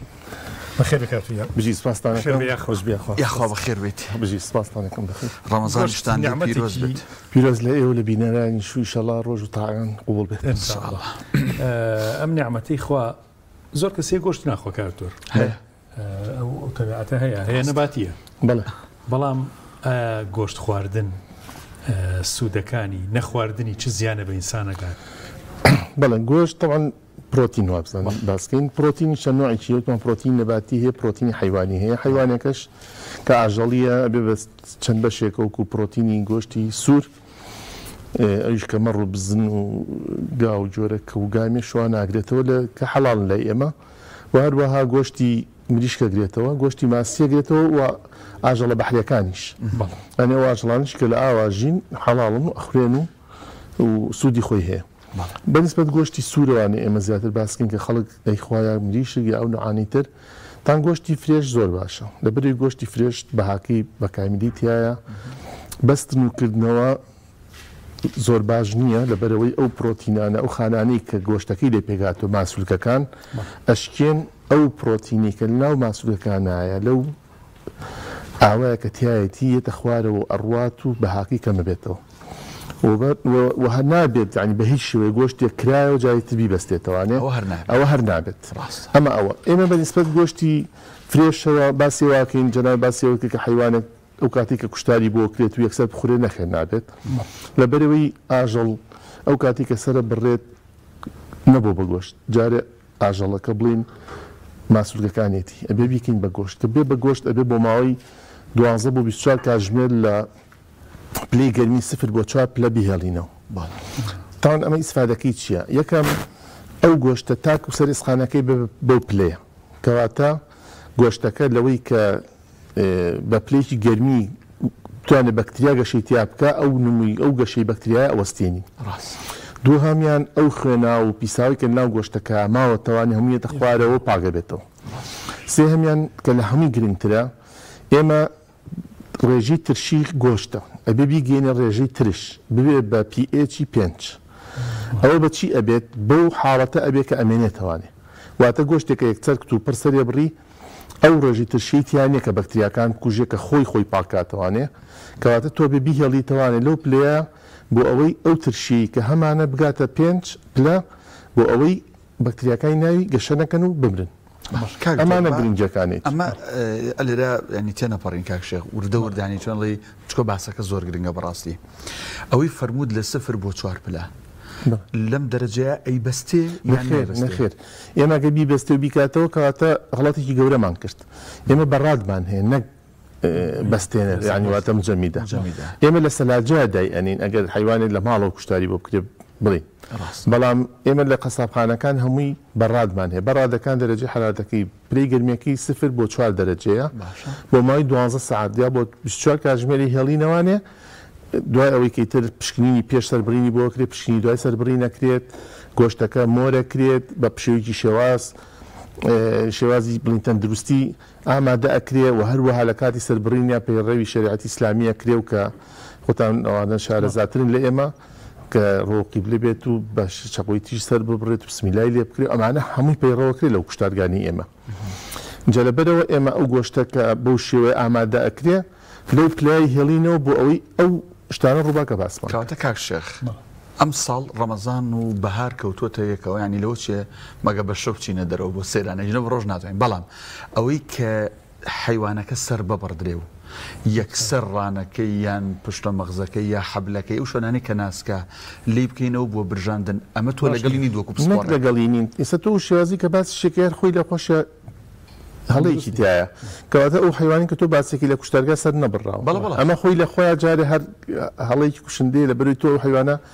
پشکنینی پێش سەربڕینی بۆ نەکراوە پشکنی دوای سەربڕینی بۆ نەکراوە کەسێک لەسەر جادە سەرێ بڕێ تان پیسە ئاوێکی پاچی دێنێکەوە حیوانە پێ بشۆرێت نەخۆشی هەبێت کە نەزانراوە یا مەسەر نەخۆشەکە گوێزرێتەوە بۆ ئەو کەسانی کە گۆشتەکە ئەخۆن یان قەسابەکە خۆی لا نەخۆشەکەی بۆ بگوێزرێتەوە کوچاگەزان لەو چەند مانگێ لەو پێش تای خوێن بەربوون بڵاو بوو لە عێراق لە چەند شوێنێکی تریش یەکێ لە سەبەکانی ئەوەیە کە ئەو گۆشتە لە کوشتارگا سەر نابڕێت یا گەنەی پێوەیە بڵین ئەوانە هەمووی بێت ڕەچاو بکرێ کەواتێمە هەر گۆشتی لە دەرەوە سەر بڕابێ و جارێ ڕەفزە لەوێ لەبەرەوە گۆشت ئەبێ لە ناو قەسابخانە سەر بکە لە قەسابخانەش سەر ببڕا ئەم شێوازی کە باسمان کرد پەیڕەوە کرێ اینجا چێتە بەردەستی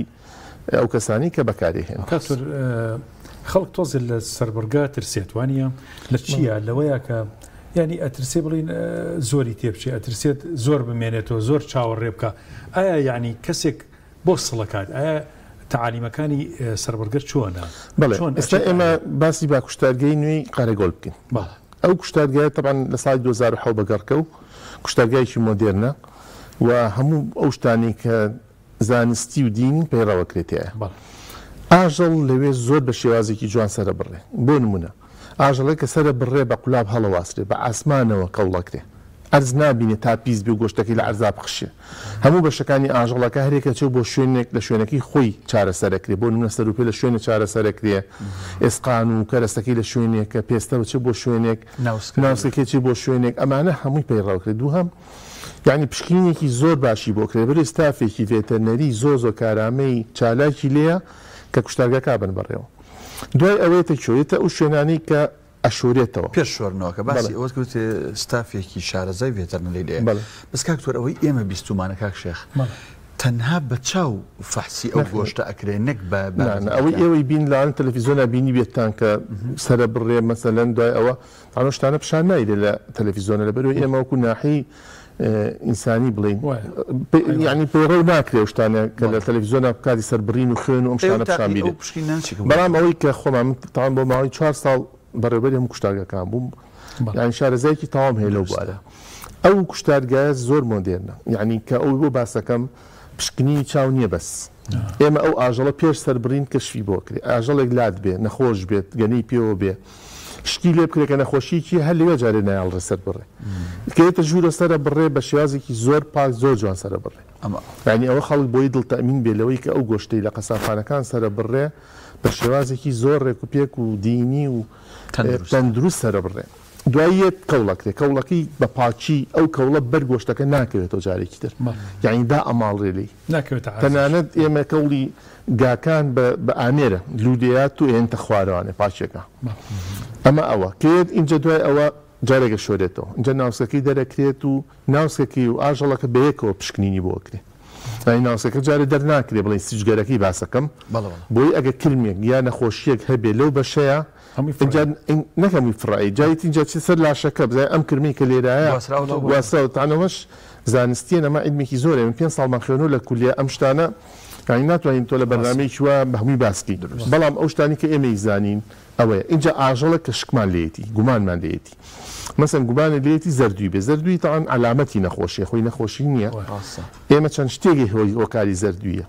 ئەو لێوا جارێت تۆ گۆشتەکە جاکەیتەوە ئەگە زەردوویە بێ سەبەبەکەی بەس ئەوە نەبێت کە ئاژەڵەکەی خۆی زەردە لە بەڕادەکە داینی یەکسەر بۆبانی چابووعی بینەماوە بەڵام ئەگە زەردوویەکە نەخۆشی بێت وەکو بابی زیاد هالیریاوە نە پلازما ئەو نەخۆشیانەی کە هەن ئەو کات تۆ ڕەفزەکەیت و هەموو لاشەکە ڕەفزەکەی مەسەن کرمەکان مەسەلەن ئەو نەخۆشیانێتی کە ئەگوێزرێتەوە بۆ مرۆڤ سیلە نەخۆشی ترە تان زۆر نەخۆشیەکان ئێمە ئەوانە هەمی ڕەفزەکەی کە ڕازیشەکرێت چی لێکرێ ئەخرێتە بەڕادێکەوە بەجیا ئەدرێتەوە بە سەحابەکەی نەخێر ئەخرێتە بەڕادەکە دوای ئەومە سوتێنەرمان هەیە پلەی سوتێنەرەکە 1600 پلەی سەدیە عینە معمەلی چیمەنتۆ چۆنە سوڕێتەوە هەمووی تێکرێت لەوێ سوتێنرێ بێ خۆڵەمێش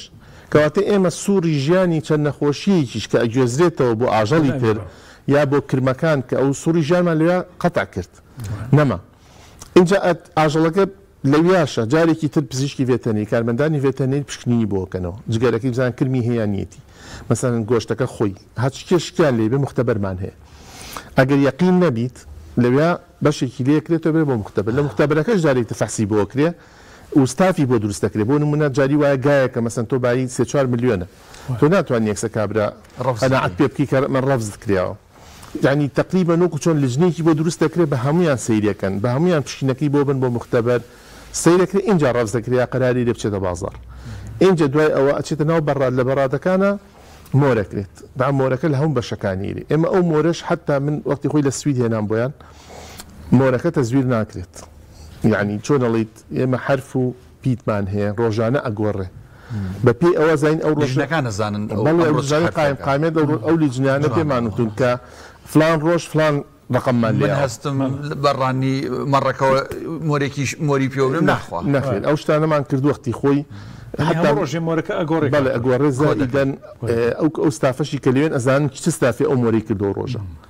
یعنی گروپەکانە گۆڕێن ئەوەش اینجا مۆرەکەش وەختی خۆی من مۆرێکم بۆ هێنان قاوەیی بوو لە گۆشتەکەدا شینە بوو سحری بوو لە شەکریش دروست دەکرا بیشی خۆی هیچ لێ ناکە ئەو مۆرە زەرری نییە خوارد نەخێر خواردنی زەرری نییە ئێسش هەیە بەڵێ بەڵام ئەمەی چییە ناحی نەفسی تۆ خۆت بۆم ناخورێ یعنی ئەوەی کە پێوێتی دوای قەسابەکە کێناتەوە لێکی دا بە قەسابەکەڵی زەحمەت بۆم لێکەرەوە ئەمە شتەکان ناحی نەفسیەکە کەواتە با بینەران بزانن بینەرانی خۆشەویست ئەو مۆرەی بە با بڵێن ئەو مەڕ و کار و بزن و هەر شتێکەوەی کە لە قەسابخانەکانە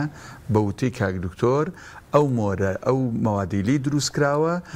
هیچ زیانێکی نیە گەر ئێمە بیشی خۆین وات لە طبیعەتەکە بێنە بەڵام لە ڕووی تەندروستی و هیچ زیانێکمان پێناگە اینجا قەزەی گۆشت و حەزکردنی گۆشت ئێمە سێشت ڕەچاوەکەین تێ سەحەی دینی هەیە سەحەی نەفسی هەیە سەحەی کیمیایی هەیە بەکتریۆلۆجی سەحەی دینی مەسەن تۆ حەیوانێک چەند جوان بێ پاک بێت هیچ چی نەبێت مردار و بێتە بۆ ناخڕێ کەواتەمە تۆ لێرانە ئەمە نەفسیە تۆ لە مناڵی فێرکرای بێ ئاژەڵ سەر ببڕێ سەحی فیزیایمانێ سەحی فیزیایی مەسەن گۆشتێک عیبی نییە زۆر جوانە ئەخورێ هیچ نوع نەخۆشیێکە توش ناکە بەس بەرە تۆ بە چەقۆ بنجڕ و ناشرینی کە یا بە شقڵێکی ناشرین هەڵواسرا بێ هەر بۆ ناخورێ ئەمە یەدە سەر سەحی بەکتریۆلۆژی و کیمیایەکە ئەوە کە گرنگە ئەوە ئیشی ئێمە بە تەواوەتی لەوانەیە ئێمە ئەو پشکنیانی بۆکەین کە بزانین شیاوە یا نەشیاوە کەواتە لێرە ئەمە اینجا ئەو گۆشتە کە لە بەڕادامایەوە بە بەڕات سیاری بەڕات ئەگوێزرێتەوە بۆ دوکانەکانیش خۆشبەختانە ئێمە گەورەترین کێشەمان لە ساڵی 2005 و 6 بووکە بەڕاد خەڵک تعلیقی لیانیان و دڵ پێڵاو لە جابخانەدا لێ گۆشت لەسەر جادە بەڵام ئێستا شکور هەموو گۆشتێک ناو بەڕادایە هەمووی ناو جابخانایە هەمووی بە شێوازێکی جوان هەمووی کۆتە و شتیان سیر کە پلاستیکە چەقۆی سواسی خەسابەکانەکەین کە خۆیان گۆڕی یعنی شێوازی گۆشت فرۆشتنیشە گۆڕا یعنی ئەمە شێوازتر بوو بەڵێ ئەمە تەمان زەمن حەدی کرد ئێمە بە چەند ساڵێک بە چەند قۆناغێک بە هەوڵێکی زۆر ئەم ئیشانە کرا ئێستا خۆیان چاک کرد و خۆیان وا لێ کردو کە گۆشتێکی جوانی پاک پێشکەش بە خەڵکەکەن بەڵام بەداخەوە کە ئێستا گرانە جینا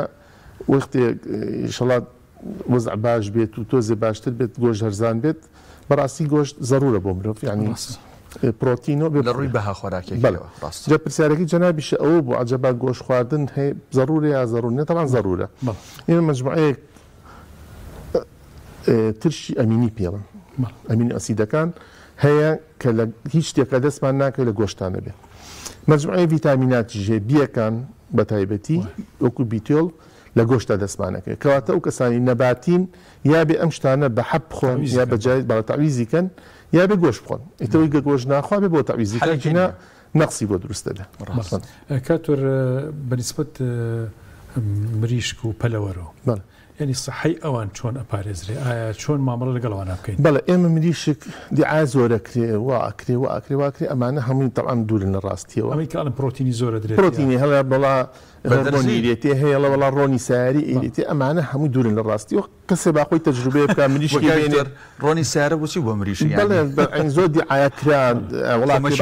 نازانم چی وەرە خەڵکی با مریشکی خۆی بێنێ سرنجێک ڕۆنی سیاری باتە بزانم ئەمریانە یعنی بەڕاستی یا حەبێ هۆرمۆنی با بە هۆرمۆن گرانە تۆ مریشێکی بە 8,000 بە 7,000 بەس حەبەکە بای بدا 12,000 کێچە بیا بە مریش لەبەر ئەم شتانە دوورن لە ڕاستی و خەڵک حەق نییە باوەڕی پێ بکە مریش زۆر جوان بەخێوەکرێ بەس بەورە ئەژووترا ڕۆنی بەستوش و زەیتی ئەکسپایری مارکێتەکان کۆ ئەکرێتەوە تێکەڵاوەکرێت ئەمە ڕاستە نەخێر ئەزین چۆن ئەوەی خۆی بێویژدان بێت کەسێ بێت لەخوا نەترسێ هەموو شتێکەکە بەڵام خۆشبەختانە ئێمە لە وڵاتی ئێمە خەڵکی مسلمانە خەڵکی ئێمە تا ئێستا بەڵێ لژنەی قایم قامێتمانێ لژنەی بەڕۆیەتی ڤێتەنیشمان هەیە یعنی ئێمە هەموو داواجنێک کە ئیجازەی هەیە لە ژەڕ کەیفی بەڕێبەتی ڤێتەنی سلێمانی و بەڕێبەتی کشتتوکاڵی سلێمانیە پزیشکی بەسەرەوەی هەموو بەڵێ ئێمە هەموو حەق لە پێش سەر بڕین لژنەی بۆ دەرەچێ کەشفی بۆ کرێ کە 2 هەفتە پێش سەر بڕین دەرمانی نەیرێتێ و نمونیری وەرە گیرێ کە هیچ نوع نەخۆشیی گواستاوی تیانە بێ و ئینفلوئەنزای باڵندە و نەخۆشیانی تر بەڵێ جاوشی کاچێتە مەزەر لە مەزەرەش ئێمە دکتۆرمان هەیە پشکنینی بۆکە و لە مەزەرەکانیش هەر هەمووی بەدەستەرە بڕێ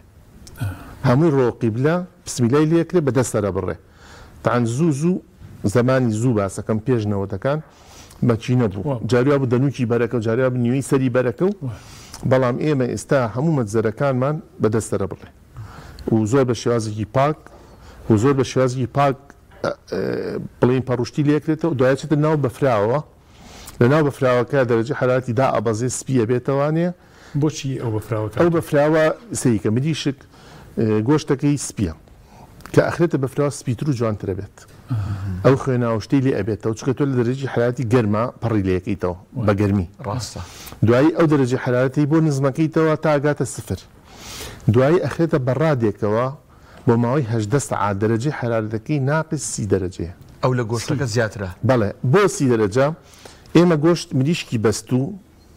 ئەو بۆ معلوماتی جەنابتان لاوانە زۆر کە زەوە نەزانێ مریشک ئەبێت تا ناوەڕاستەکەی بیبەستێ ئەگینا بۆ گەنەکە نمونەش بۆ ئەو وەختی ئەنفلەزای باڵندەکە بوو ئەو مریشکانی کە لێرە سەر نەبڕان یا لێرە سەر بڕان و بە گەرمی بران بۆ مووسڵ و شوێنی تر خەزم کرێن هەمووی بۆ گەنی کرد فرەمان نامی سووتێنرا ئەوە یەکێ بوو لە غەڵەتەکان کە کرا وەختی خۆی لەبەرەوە تۆ مریشک ئەبێت لە بەڕادا ناقص 30 دەرەجەی بۆ ماوەی 18 ساعات ئەو هەژدە کاتژمێرە تا سەر ئیسقانەکەی ئەی بەستێ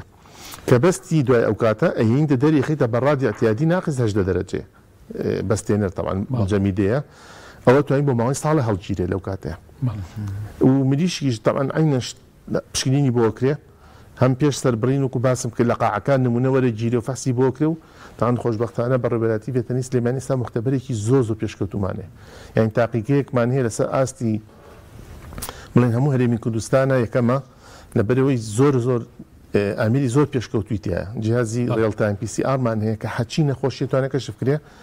و ئەو کاتی کە کۆرۆناش بڵاو بۆ هەر دکتۆرەکانی ئێمە مختبەریان دامەزران و ئەو ئیشیان کرد کە کۆرۆنایان کەشف کرد. بەڵێ کاک دکتۆر باسە لە گۆشتی حیوان کرد کە نەیبەستێ بەڵام ئەو پلێ 0 تا 4 چەند سەعاتێک لەوێ بێ و دوایی بێنرە بخورێ تەندروستە بۆ مریشک کە سەر ئەبڕدرێ دیسانەوە ئەمیش بە فرێشی بخورێ یان ئەم بیبەستی و بیکاتەوە یان چی؟ بەڵێ ئەمە یەکێکە لە شتەکانی کە ئێمە تەمانامانە کرد ئێمە ڕۆژانە ئێستا لە ئێران چین سەردانمان کردو مەسەرەن بەستویانی هەموو مریشکی فرێشە دووهەم مریشەکانیان بچووکە ئێمە مریشکمان نەگاتە 4-5 کیلۆ مریشکی نازانین ئەمەش غەڵەتە خۆی مریشک مەفرۆز 45 ڕۆژ بەخێو کرێ وەزنی بگاتە کیلۆ ڕوبع کیلۆ نیو زینەقەپان و بە فرێشی بچێتە بازاڕ تاان مریشکی فرێش زۆر سەحیترە مەصرفیشی کەمترە بۆ خەڵک و بۆ بچووکیەش هەم مەصرفی خۆی کەمە کە مریشێکی گەورە ناکڕێ مەسەن لە 15,000 پێبا و هەم بەها خۆراکەکەشی زیاتر لەبێت تۆ نسبەی چاورەکەی کەمە زووتر ئەکوڵێ یعنی لە هەموو ناحەیەکەوە باشترە و قاعەکانیش قانجاستریان لە باتی ئەوی لە ساڵێکە 2 وەجبە 3 وەجبەتێکەکان 4 وەجبەتێکن چکە تۆ 45 ڕۆژ بەخێوێکات ماوەی کاتێ پاچێکاتە و تاقیمێکە وەجبی تر بەڵام بەداخەوە لێرە وەک تۆ فەرموویت کیلۆ نەبێن بەڵێ ئەمە یەکێکە لە کێشەکان اینجا مریشکی فرێشیش ئێمە زۆر تەمەنامانەکە لە بازاڕە مریشکی فرێشە بێت بەڵام بەداخەوە چەند دوکانێک هەیەی چەند شوێنێک هەیەی کە حازرێکە و چەند مەزەرەیەکمانەیە بە فرێشی خەنە بازاڕەوە باقی تری بەستووە یعنی جنا مریشکی فرێشیش عینەن شتە ئەلەبێت ئاوا سارد کرێ و ئەمەش زانیاریەکە بە حەزەکەم بینەران بزانن تۆ مریشکێک کە بە فرێشی هێنات بۆ ماوەی 72 ساعت بەکاری بیخۆیت بە هەمان شێوە گۆشتیش دوای ئەو 72 ساعتە ناکرێت تۆ بیبەستێ ناکرێت تۆ بڵێ وڵای کەم بە مریشکی بەستوو ئەی چی لێ بکەین ئەبێت کە نەخورا ئەبێت بخورێت ئەگەر نەخورا بێ لە ناو ببرێ يعني مریشکی ئەمە معلوماتی يعني مریشکێک يعني گۆشتیش و مریشکیش دوای 72 ساعت 3 ڕۆژ بەڵێ ئەگەر بە فرێشی مایە و نەخورا ئیتر نابی بخیتە مجەمیدەوە نەخێت تەواو ئیتر تۆ گەیشتۆتە مەرحەلەیە کە فاسد دەبێت ئیتر بۆگەنەکە نەک ئەوەش ئێمە ئەوم بۆ باسکردن کە ئێمە مریشکێکە سرە بڕێت و تۆ ئەتێبیکەی بە بەستوو ئەبێ بخیتە ناو ئەو مجەمیدەیە کە ناقسی دەرەجێ بۆی تۆ تا ناوەڕاستی بیبەستێ ناکرێت تۆ مریشکێک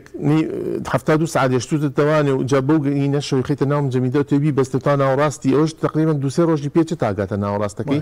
تان بەکتریان نمووەکات ئێمە بۆ معلوماتان ینی چەند شتێکی تری حەزەکەم خەڵک بیزانێت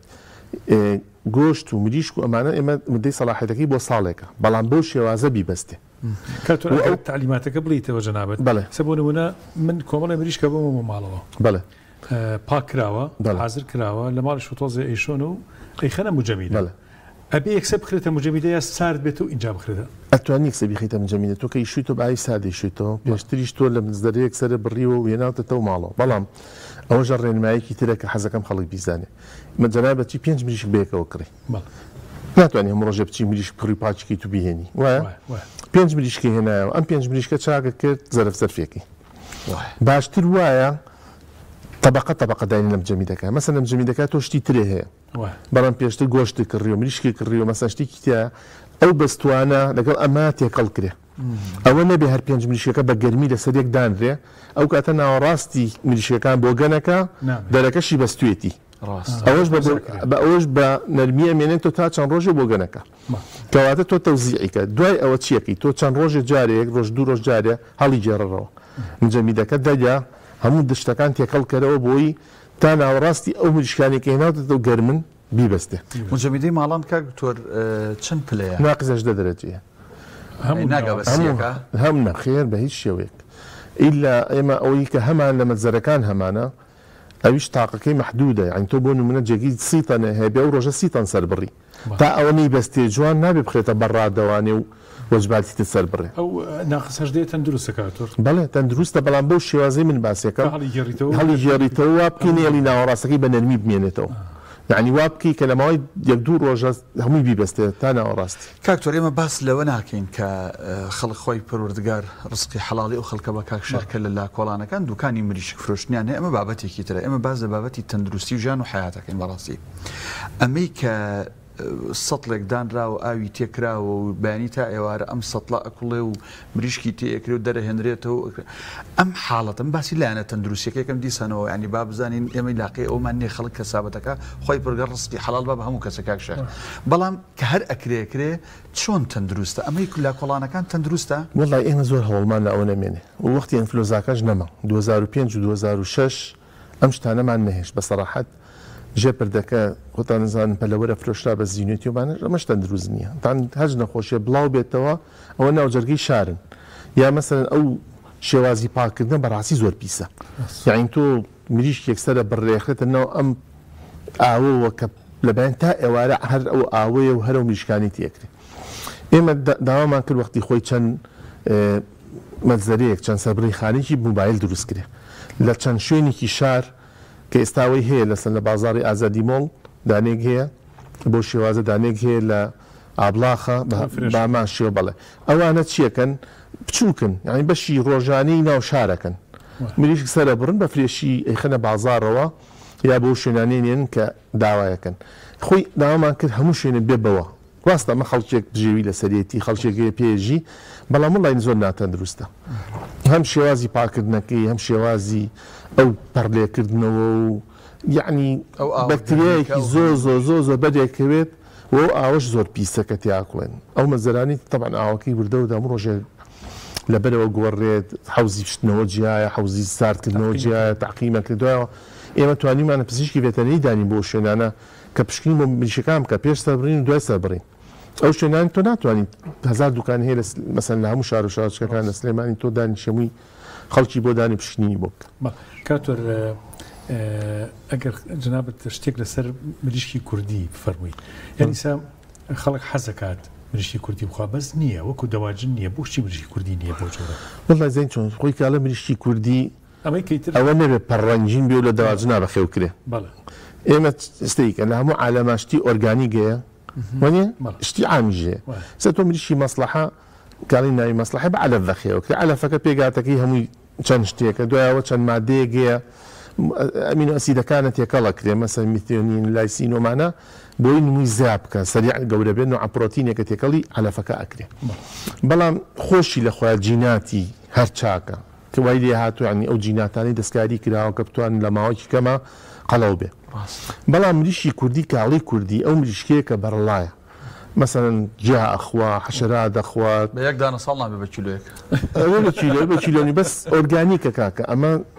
کاڵی ئۆرگانیک بەس طبیعەت بەخێو کراوە بە طبیعەت گەورە بوو لە ژیانێکی خۆیان بەخێو بووە تامی جیاوازە تەندروسترە چۆنەڵیت یعنی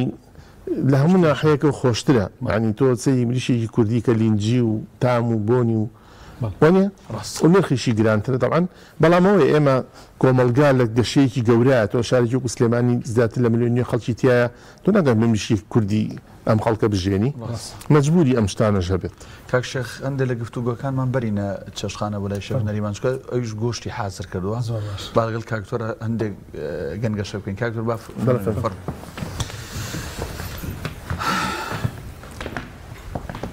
کاک شێخ نەریمان هاتینەوە بۆ لای تۆ فەرموو کاکتۆر نانە فەرموو السلام عليكم. کاک شێخ نەریمان ئەوەی کە باست کرد وتد ئەم خواردنە فەڕەنسیەکە کە من ناوەکەیم هەر بۆ لەبەر ناکرێت ئینشەڵا دوایی لە ڕیکۆردەکە گوێی لێگرم و بزانم چی گۆشتت یا بەکارهێناوە کاکتۆر باسی لەوە کرد گۆشتەکە لە باتی سووری کاتەوە لە فڕنا ئامادەی کردو ینی بەڕۆن نییە من حەزەکەم لەسەر گۆشت چ گۆشتی حەیوان چ ماسی چ مریشک بەڕاست ئێمە لە ڕۆنا بیقرچێن و سووریکەنەوە کاک شێخفاتی عاڵە وەکو دەنوکی کە و سوور بێتەوە ئەمە تەندروسترە یا بە شێوازەکانی دیکە وڵە شێوازی گۆشتەیەکە برژانمان هەیە کوڵانمان هەیە سوورکردنەوەمان هەیە فڕنمان هەیە وایە ئەلەم شوانەزدا زیاتر نییە کە بۆ بکردن نوعی تریشمان هەیە بە تەدخی نەکرێ ئەوە لە ژووری تایبەتایە هەڵەواسرێ زیاترەوانە وەکو باسترمە و کەڵباس و ئەمانە ئەکرێ بەڵام ئێستا ئەم شێوازی کە باسی کرد لە هەموو شێوازەکان باشتر خۆش گۆشتیە ئەو گۆشتە لە پلەی 100 دەرەجەیە بۆ ماوەی نیم سەعات بکوڵێ مثلا لە فڕ نابێت چێکە بێتی هەچی تیاابێ بەکتریا و مەکتریا ئەم ئەمرێ بەڵام یەکشت نامرێ ئەگە گۆشتێ نەخۆشی تیاابێ خۆی بۆ منە بەکتریاکەی تیابێت بەکتریاکە ژەهرێکە ڕێژێ ئەو ژەهری بەکتریای نامرێت خەڵکێگەی لە پڕ ئەڵەن وڵا لە فلان مەطعەم گۆشتی خوارەڵاتە سەمومی کرد خۆ باشە گۆشتەکە کوڵێنرا خۆ لە فڕنی شا بووە بەڵام تووشی چۆن ڕشانەوە بێ بووین بۆ تۆکسین هەیە تۆکسین مادە ژەهری بەکتریاکە پێڵن تۆکسین ئێتە هەر بەکتریا نوعی تایبەتی سەبەت منستان منێلا هەیەی خەڵک تووشی سکچۆن ڕشانەوەکە ئەبەرەوە ئەو گۆشتە یەکەم شت تۆ بێ کە لە هاتوو لە چ قەسابخانەیەک و بە پاچی جوانی هاتووە اینجا تۆ بە کوڵانەکە حازرێکیت تأمینە بێ لەوەی هیچی تیانەوە کوڵانن کوڵان باشتر شێوازە ئەوە یەکەم کوڵان لە هەمی باشترە دوای ئەو بە فڕن بەلای منەوە چونکە برژانن جاری وای ناوەڕاستەکەی ئەمێنێتەوە کە نایگاتێ لەوانەیە احتیمالیەوەی هەبێگە نەخۆشیی تا بجێزرێتەوە بەڵام کوڵان و فڕن ئەو احتیمالاتانە لا ئەبە ئەی سوورۆکردنەوە لە ڕۆنی سوورکردنەوە سەیریکە کەوتوتە سەر تام هەموو تامەکان ئێمە لە چەوریا تامیەکەین لەبەرەوە ئەوکو تام و خۆشی ژیان کە تۆ خواردنیە بخۆیت سوورکردنەوە زۆر خۆشە وەک تام بەڵێ ئێستا تۆ هەرتا لە ماستوشتە سەیکی لە قەیماغ و سەرتوێژە تام هەیە لە هێلکەیەکە مەسم هێلکەڕۆن بەکەرێکی کوردی تامی زیاتەوە لێکاتە هەموو تامەکان لە چەوریا ئەتوێنەوە بۆ ئێستا خۆمان حەزبان لەوێ بەڵام ناحی سەحیتە دکتۆرەکانی بەشەری کە باسی ئەوواکەن هێڵە باشە هێڵە خراپە ئەو کەوتوتە سەرەوەی ئەتاقەیەکی زیاتری تیا اینجا شێوازی ماسی بە سوورکردنەوە زۆر خراپە لەبەرەوەی ئەو ئۆمێگا 3 تایەتی نامێنێت ماسی باشترین شێوازی مەزگوفاوی کە بە ئاگر ئەبرژێنێ ئەوە لە هەمووی باشترە یان بە فڕن ئەگەر ئەوەش دەستن نەکەو بەڵام سوورکردنەوە بۆ ماسی گەورە ئەو ئۆمێگا 3 تایەتی بەتایبەتی ماسی سەلمۆن تایەتی نامێنێت بەڵام ماسی شتێک هەیە بە بینەران ئەوەش ئاگادار بن هەموو خواردنە بەحتێکان ئەگە بتوێ هەڵیگری نابێت لە سەلاجەیە هەڵیگری بۆ گەنەکە ئەبێت لە بەفرە هەڵگیرێ وات بەڵێ ئەبێ بەفر وردکەی بیغێتە ناو فلین لەو مارکێتان لە هەموو شوێنی ناو بەفرە بەڵێ یاوی بیخیتە مجەمیدە بیبەستێ یا ئەبێ کە هەڵێکدی لە سەلاجە بۆ گەنەکە بە سەلاجە ئەبێ بخرێتە ناو بەفرەوە بەفر ورد کرێت و بیخەدیە ناوی هەموو خواردنە بەحدەکان مەسەن ماسیە ڕۆبیانە قرژاڵە هەچیەکە بەو شێوازە بێ هەڵگیری خواردنەکەشمان حازر بتوانم بێنم تۆ ئۆتاوانی من و کاک شێخ لە شەرعە ئەو کاکتۆر باسی لە بابەتە بەحەکان بەڵام شتێکی پێوتێ بەرمایی ئەگە هەڵا نەبم بەرمایەکان ئەوانن کە لە هەم لە ناو ئاوە هەم لە وشکانیە ژین ئەوانە لە شەرعە خواردنیان دروست نیەوەنی بەڵام ئەوانی کە تواز لە قێزوو بێز بنە تۆ لێرە کابرا ڕۆبیانی پێ ناخورێوانێک کاکتۆر بەڵام ئێستا لە وڵاتێکی وەکو مالیزیا و ئەندەنووسیا و یابان و ئەوانە کە لەسەر بەحرن خواردنە دەریاییەکان ینی ژەمی سەرەکیان خواردنی سەرەکیانە بەڕاستی نانەوەی کە لە دەریایە بە پێش جەنابتان شارەزاتن ئەخورێ بەڵام بۆق ناخورێ مەسەلەوانی کە بەرمائین و مجموعەی ماسیش بەعزێ مذهبی خوا بعض مذهب نایخوا بعض ماسیش هەیە ماسی جڕام ئەوان بعض کەس نایخوا مثلا بعض ماسی هەیە ژەهراوی بێت ناخورێ والله ئەوە تەمەن شارەزایی تەواوتیان نییە لەوە بەڵام ئەکید هەیە چکەم بیستمانەکە ماسیش هەیە ژەهرە مال ماسی شتی وایە بڵێن ئەوەش لەوانەیە هەبێت بەس من و خۆم شارەزایی تەواو نییە کاکتۆر ئەم خواردنە فەڕەنسی کە من تا ئێستا ناوەکەین بۆ لەبەر نەکراوە کاکشت خۆ تۆ لەبەر کردووە خوا بەزای هەر خۆم نیم ینی هاوکارەکەشم ئەمە شێوازی هەیە بە لەزانتوانی لێرە سووری کەیتەوە بەڵام من خۆم بە شێوازی فڕن ئەمە گۆشتی حیوانە بە فڕن کرد من حەزەکەم لەسەر تایبەتمەندی ئەوەی کە بڵین سووری نەکردوتەوە بە فڕن کردوێتی جارێکە ئەو دووبارە بێنەوە بەڵێ بە شێوازێکی زۆر چاکە دەستی خۆش بێ تام فڕن دەرەجێ حالاتی بەلایەن کەمەوە لە 200 بووە سەهشتا بۆ 200 دەرەجەیت لەبەرەوە گۆشتەکە خۆی تەندروست بوو بێ پێشتریش دوعا بەکتریا و ژەهری بەکتریاکەیتیانە بێت ئەکید بن کە هیچ کێشەیەکی نییە و کێشەی گەورە ژەهری بەکتریاکات بەڵێ ئێمە زەین چۆن با من شتێکتان پێ بڵم یعنی بینەدان ئەوە زۆر زەڕە بزانن ئاژەڵێ بەخێوەکە گەرمیکی کۆن ئادێکی کۆنی هەیەڵە چی باشە کاکە وڵای ئینسان نایخوا بڕۆن بێن بە حیوانەکان ئەوە غەڵەتین شتە ئەوە كرويتيا كرو كان نوع جهري الرجن مثلا افلاتوكسين هي كجهري كدرناتشت لا اجلك امنيته توج بي خوي لانسانك انجا امنيته يعني هيك لسبب كاين سرطان وكباسك لبرو تونا باخواتني كبيسا خرابه بمروف ناشيه بيري بيج اجلك اول شيء كلوش ثاني كامنيته يعني خواردنی تەندروستە بێ بیرێ بە ئاژەڵ بۆی ئەویش گۆشتێکی تەندروستە پێشکەش نەک ئەوەی کە ئێکسپایر و خراپ بوو ئێکسپایر بێ تەلەف کرێت نابێ بیرێ بە ئاژەڵ خاستەنەوەی کە بۆ خنکن بۆ خن گواتە ئەفلاتۆکسینی تایە یعنی ئەوانەش ضرورە کە خەڵک بیزانێت بۆ بەخێوکردنی ئاژەڵەکانیش مەسەن گەنمێ بۆ خنکی کردو ساوەرێ بۆ خنکی کردو نابێ بیرێ بە مریشک و ئاژەڵ و ئەو شتانە کاک باز لە ئەگە پێگاتی بڵێن حیوان بکەین يعني أو خلقي حزي لقردملة هي حزي لحبلكيتي هي حزي للرانا هي لدستك هكشخ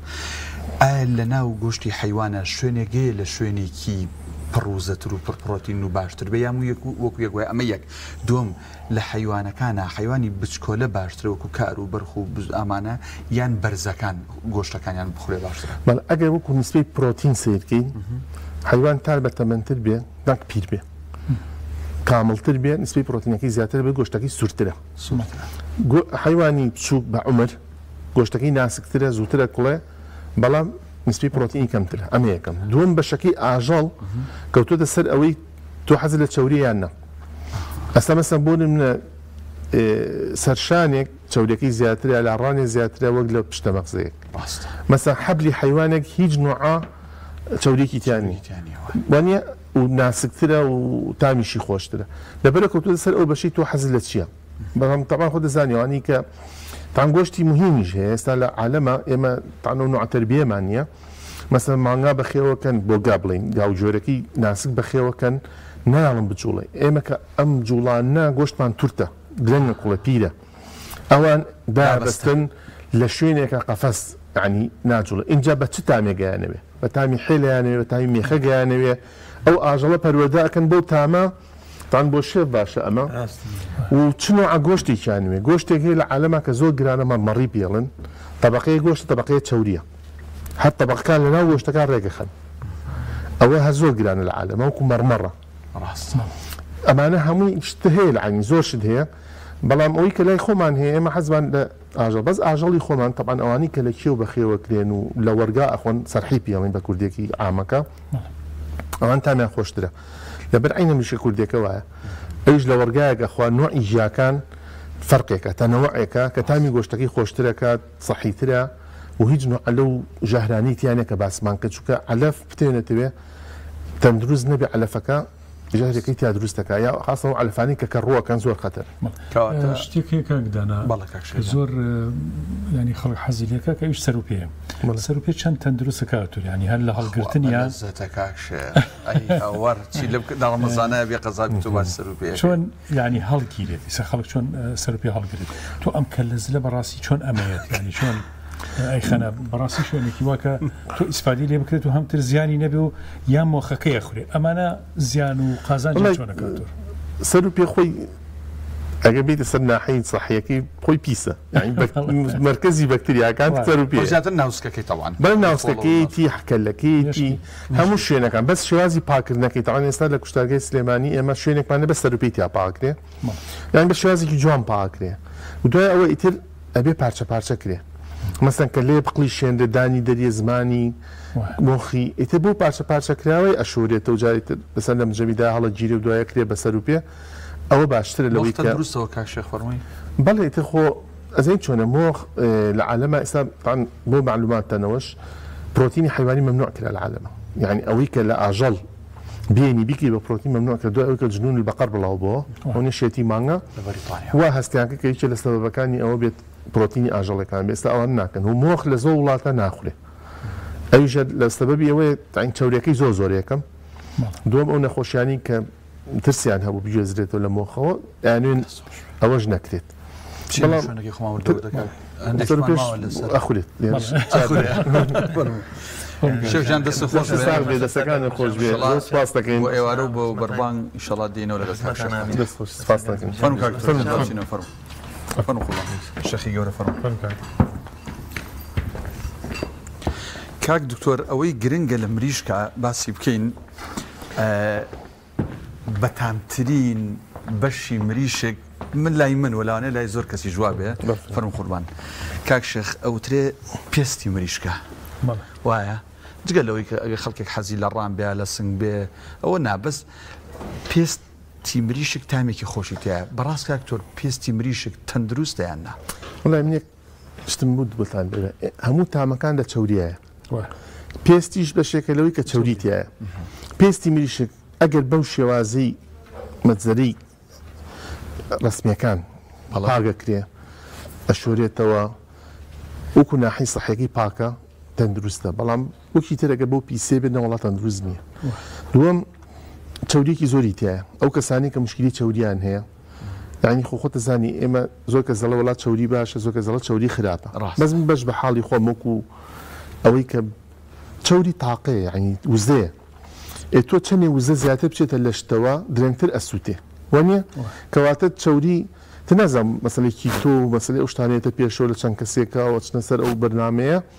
بەڵام وەکو خۆمان کە ئێستا تۆ کاربەرگراتی ژەخۆیت و چەوریش بخۆیت و گۆشتی ژەخۆیت وانە ئەشی دەبێتەوە هۆی قەڵەوی لەو کەسانی کە قابلیەتی قەڵەویان هەیە خۆیان چەوری پێستی ژێکێکە لەو بەشانی کە چەورەکەی زۆرە و نسبەی پرۆتینی تقریبا ئەوتۆ نییە لە بەرەوەی ماسوولکەیتیانێت تا پرۆتینی تیابێت کاتوگیان ئەی گۆشت بڵین هەڵگرتنەکەی باسی هەڵگرتنە کرد کە تا ساڵێک ئەتوانێت هەڵگیرێت بەڵام چیکە ئێمە گۆشتی حەڵاڵەڵین یعنی ئەم دینی ئیسلامە نعمەتێکی باشە کەیکێ لە سەبەکان ئەوەی ئێمە سەربڕینمان هەیە خوێن یەکێکە لەو میدیانێ لەو وەسەتانەی کە زۆرترین بەکتریاتیان نمو ئەکە کەواتە سەربڕین یەکێکە لەو سەبەبانەی کە گۆشت دەتوانی بۆ مدەیەکی زیاتر هەڵبڕی بە تایبەتی لە چیا ئەو گۆشتەی کە خوێنێکی بەربوونێکی باشی هەبێ تان جاران یان و دۆڵا بە چەقۆیا گەیشتۆ حەڵاڵە بەڵام ئێمە وەکو دکتۆر ناڵین بە چەقۆیا گەیشتۆ حەڵاڵە ئێمە ئاڵین ئەبێ حیوانەکە تەندروست بێ پێش سەربڕین دوای سەربڕین و خوێنی تەواوی لێ بڕوا ئینجاڵین تەندروستە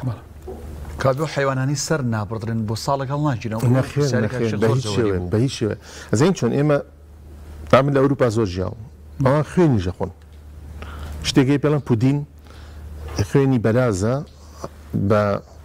جیهازێک سەحبێکەن و ئەیمێن و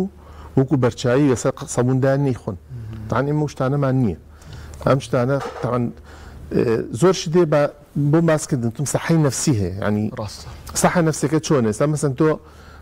حیوانێک کە زانی سەر نەبڕاوە بۆ ناخورێ لەبری وا ڕاهاتوین یا مەسەن زۆر گۆشتەیە ئێمە ڕانەهاتوین لەسەری ئێستا لە شەرعا مەسەن زۆر جارەڵێ ئەسپیش حەڵاڵە بەڵام وەرە من سەری بڕەبی نەبۆ ناخورێ لەبری ڕانەهاتوین لەو چ لێرە حشتر و پێویست نەخورێ کاکشە زۆر کەزیانە بۆی نەخورێ ئێستا مەسەن حیوانە بەحرەکانی ئێستا ئەو دەوڵەتانی کە ئیسلامی لەسەر بەحرن مەسەن ڕۆبیان و شتانە بەلایەنە زۆر شتێکی خۆش و گران بەهایە بەڵام مەسەن قەڵکی ئێمە لێرە نایخوا یعنی کەوتە سەر سەحەی نەفسێکەش یعنی نوعەتی گۆشتەکە بەڵام سەربڕین نیعمەتێکی خوایە لەبەرەوەی ئەو خوێنی کە ئەڕوا تۆ ئەو وەسەتەی میدیایە و کە بەکتریاتیان نموەکان نەوهێشت کەواتە بۆ ئێمە ئەتوانین بۆ ساڵی هەڵیگرین گۆشتێک کە سەر بڕاوێ بە شەریعەی ئیسلامی و حیوانەکە ساغ بێت لە ڕاحی تەندروستی ئەوە اینجا بە ڕوونکردنەوەیکی تریش بین لەسەر منتەجاتی لحم یعنی ئەو بەروبوومانەی کە لە گۆشت دروست دەکرێت ئەوان فەرقی هەیە لەگەڵەوەی کە تۆ گۆشتێک هەڵگریت مەسەن بۆ نمونە جەنابێ قیمەیەکی فرێشی کڕیوە باشە ئەتەوێ بیکی بە شفتە ئەتەوێ بیکی بە کفتە ئەتەوێ بیکی بە کوبە ئەوە ناکرێت بۆ ساڵ هەڵیگری بۆ تۆ جارێکتر پرۆسێسێکی تر بەسەرا هێناوە ئەوە بۆ 3 مانگ هەڵەگیرێت بەڵێ ئەوە بۆ 3 مانگ هەڵەگیرێت مەسەن مریشێکی هەیە تۆ ئەتەوێ بیکی بە کەنتاکی ئەوانە بەروبوومی ئاژەڵی بۆ 3 مانگ هەڵەگیرێت بۆچی چەند شتێک ڕوویاوتیا یەکەم مەسەن گۆشتێک کە ڕانێکی ساغە کە هەڵێگری فەرقەکە لەوەی کە تۆ وردی کردووە اینجا هەڵێگریت بۆچی تۆ کۆتەیەکی هەیە بتێن تێ بەکتریای پێوەیە چەقۆکە و لەوانی بەکتریای پێوە بێت دەستی کە چەند جارێ بەرێکەوێ کەواتە تۆ ڕووبەری زیاد کرد قیمەیە کە تۆ دروستێکیت ئەکی بە مەچینی قیمەکە ڕووبەری زیاد کرد بەر مەچینەکە کە مەچینەکە چەقۆ و ئەو شوێنانی کە باوەی هاڕێ تۆ هەمووی کۆنتامینێشنەکە ینی بەرکەوتنەکە کە بەرکەوتن بوو تۆ بەکتریا و تێکرد بتێنێتەوە کەواتە ئەم شتانە تۆ بێحسایی بۆ بکەی کە زیاتر ئیحتیمامی پێبی لە کاتی کوڵانە یا لە کاتی هەڵگرتنیشە مدەکەی کەمترە بێتەوانێ. کاکتۆر وابزانم وردە ینی بەرەو کۆتایی بەرنامەکە ئەڕۆین و کاتی جەناویشمان کرد بەڵام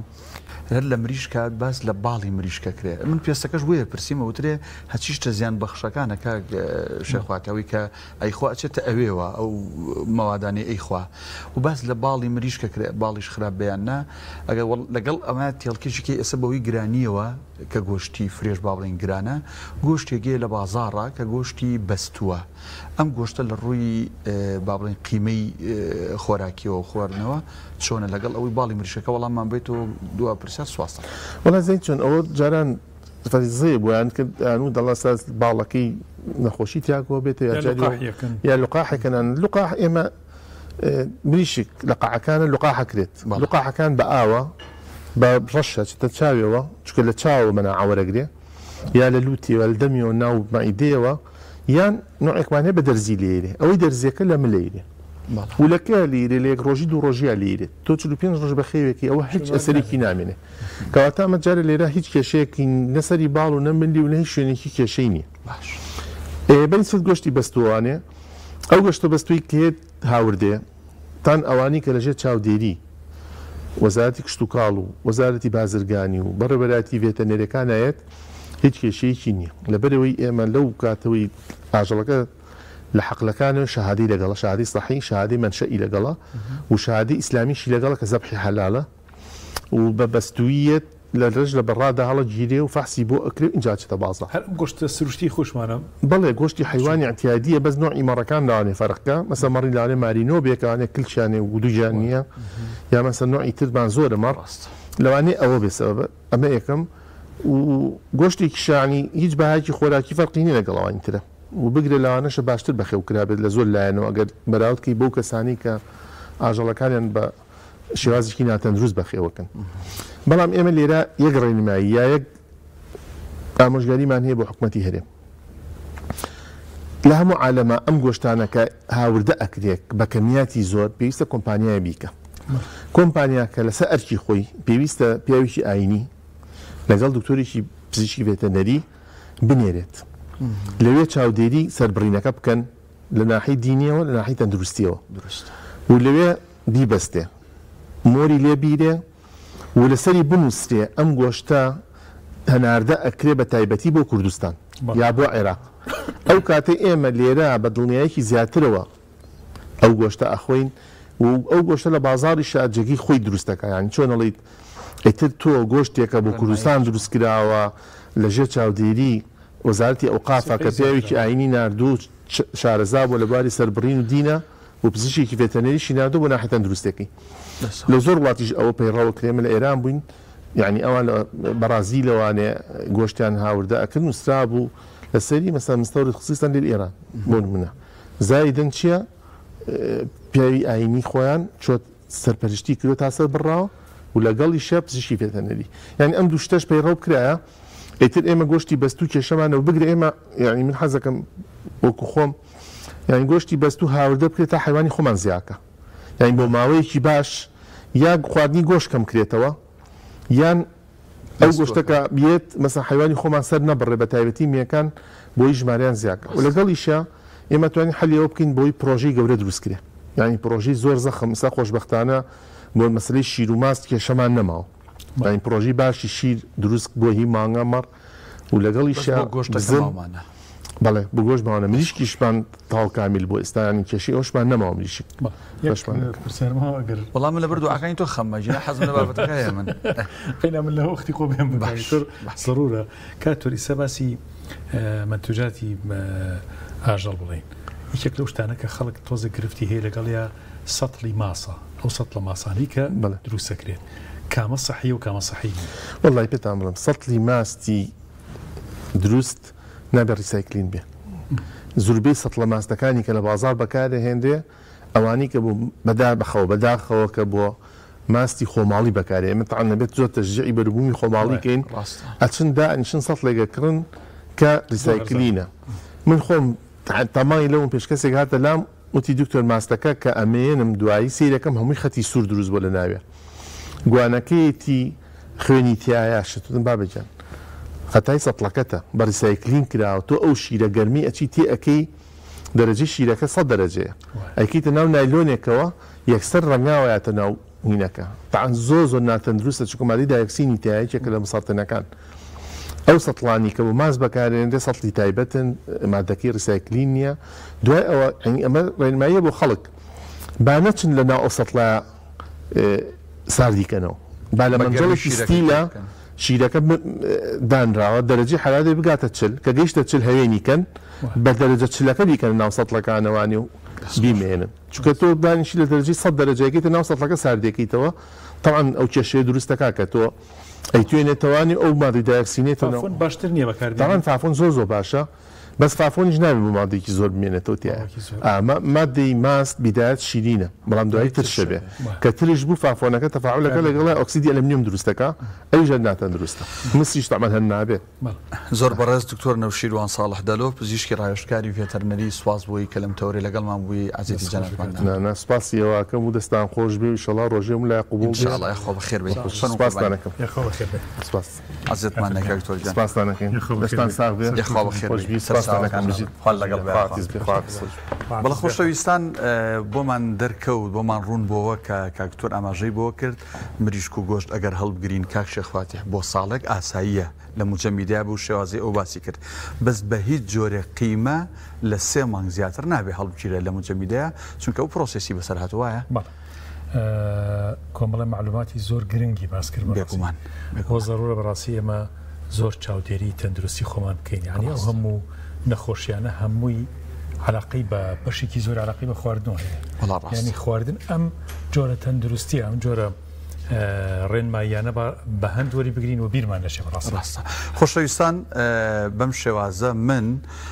ستۆدیۆی ئەڵقەی سی گەوهەر بەجێڵم بۆ مامۆستا شێخ فاتیح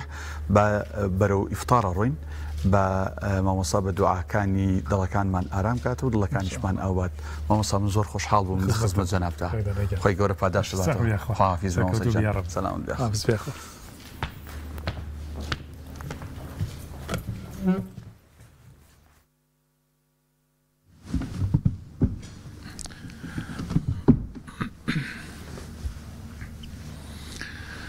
بسم الله الرحمن الرحيم الحمد لله رب العالمين والصلاة والسلام على سيدنا محمد وعلى آله وصحبه أجمعين إلهنا ربنا ظلمنا أنفسنا وإن لم تغفر لنا وترحمنا لنكونن من الخاسرين اللهم لا تجعلنا مع القوم الفاسقين واجعلنا من عبادك الصالحين الفائزين برحمتك يا أرحم الراحمين رب اشرح لي صدري ويسر لي أمري واحلل عقدة من لساني يفقه قولي اللهم ثبت قلوبنا على دينك اللهم ثبت قلوبنا على دينك اللهم ثبت قلوبنا على دينك ربنا ما خلقت هذا باطلا سبحانك فقنا عذاب النار يا رب العالمين يا أرحم الراحمين رحمن بيبكى إيمان من بهيسبكى دين من بهيسبكى يا ربي خواي جان تقوى دار مانك بدور من بقرا للرياء ولعجبو لو آفات درونياني كناشرين مانكا لبردم زاتي تو لبردم فريشتكاني تو يا رب العالمين يا ربي خجالتي بردم خوت نبي إله العالمين خجالتي بردم أو دوستو خوشويستاني توش نبين كل قيامتها هيبتو قيافتو قوري وجواني أنهيا خجالتي بردم حزرتي رسول الله نبي صلى الله عليه وسلم توفيقاتي خوتمان بوبنيرا ئەگەر تۆ کۆمەکیمان نەکەیت و یارمەتیمان نەدەیت تووشی زۆرێک لە گوناه و تاوانەکانە بین تەوفیقاتی خۆتمان بۆ برێرە ڕێگەکەمان بۆ ڕۆشن کەرەوە واعیسەکانی ناو دڵ و دەروونمان بەهێز بکە تا دامان بشڵکێنێ لە حرام و لە گوناه و لە غەفڵەتەکان وریاییمان بەرامبەر بە گوناه و تاوان زیاتر بکە ئیلاه العالەمین لە حرام بمان پارێزە ئیلاහ العالمین لە هەموو حرامەکان بمان پارێزە یا رب العالمین ئەوانەی هەر دوعا و پاڕانەوەیەکیان هەیە و لەم کاتە مبارەکەی نزیک بوونەوەی بەربانگە دوعاکانیان گیرا بکە یا رب یا ربی شیفا بۆ نەخۆشەکان بنێرە ئەوانەی نەخۆشی درێژخایەنیان هەیە شیفایان بۆ بنێرە ئیلاහ العالمین ئەوانەی نەخۆشی دەرونیان هەیە شیفایان بۆ بنێرە ئەوانەی سەبریان نەماوە و زۆر لەسەر جێگە کەوتون شیفایان بنێرە یا ربی خوایەکیان ئەگەر شیفای عاجلیشیان بۆ نانێریت دەرمانی سەبریان بۆ بنێرە ئەگەر ئەجەلیان نزیک بۆتەوە ئیلاහ العالمین عاقبەت خێریان بەنصیب بکە بەرچاویان بۆ ڕێی مەحشەر و بەرزەخی خۆیان ڕووناک بکەرەوە مژدەی فریشتەکانیان پێ بگەێنە بەرچاو ڕوونیان کە چی بکەن و چۆن خۆیان ئامادەی و سەفەرە گەورەیە بکەن ئیلاහ العالمین دینمان دامەزراو بکە یا ربی سەتری گوناهەکانمان کە لە دنیا و لە قیامەتە حیا و ئابڕوو دین و ئیمانمان بپارێزە ئیلاහ العالمین کەرامەتمان بپارێزە ئیلاහ العالمین یا ربی خوایەکیان لە قیامەتا شەرمەزاری بەربارەگای تۆ نەبین و لەسەر دەم نەبرین بۆ ئاگری دۆزەخ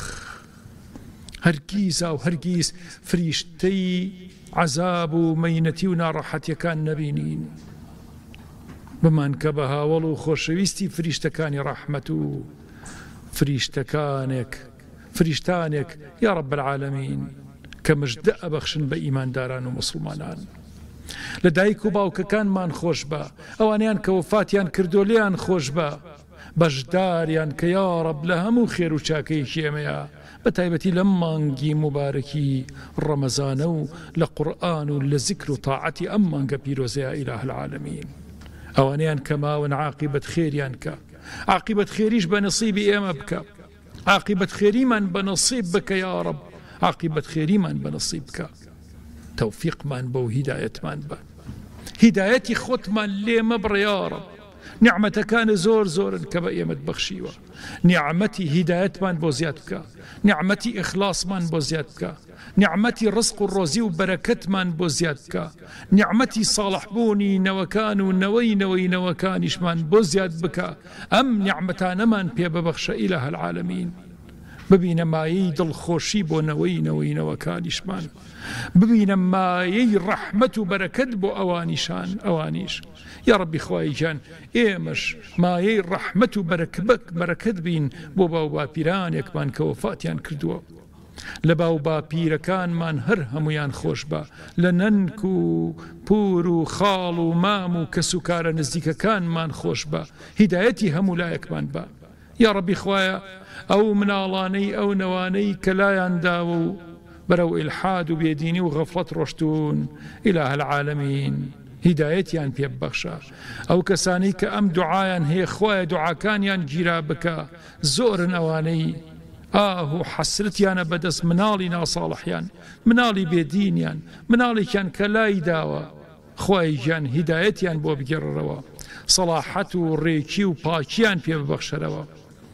هەندێکی تر گیرۆدەن بەوەی کە مناڵەکانیان خراپن چاکەکار نین لەگەڵیان خوایە چاکیان بکە یا ربی خوایە ئەو دایک و باوکانی کە باش نین بۆ مناڵەکانیان ساڵحیان بکە ئەو مناڵانەی باش نین لەگەڵ دایک و باوکیان ساڵحیان بکە هەر هەمومان ساڵح بکە ئیمانمان زیاد بکە بەرەکەتمان بۆ زیاد بکە ئەم وڵات و نیشتیمان و کوردستان و عێراقەمان بپارێزە لە هەموو شەڕ و ئافات و موسیبەتی یا رب یا ربی خوایە وڵاتانی ئیسلامی بپارێزە بە تایبەتی ئەو مسلمانانەی کە لە ژێر ئەشکەنجە و ئازار و کوشتن و بڕین و قەسف و تیارە و تۆپی دوژمنانیشی وەکو ئیسرائیلان یا رب العالمین ڕزگاریان بکە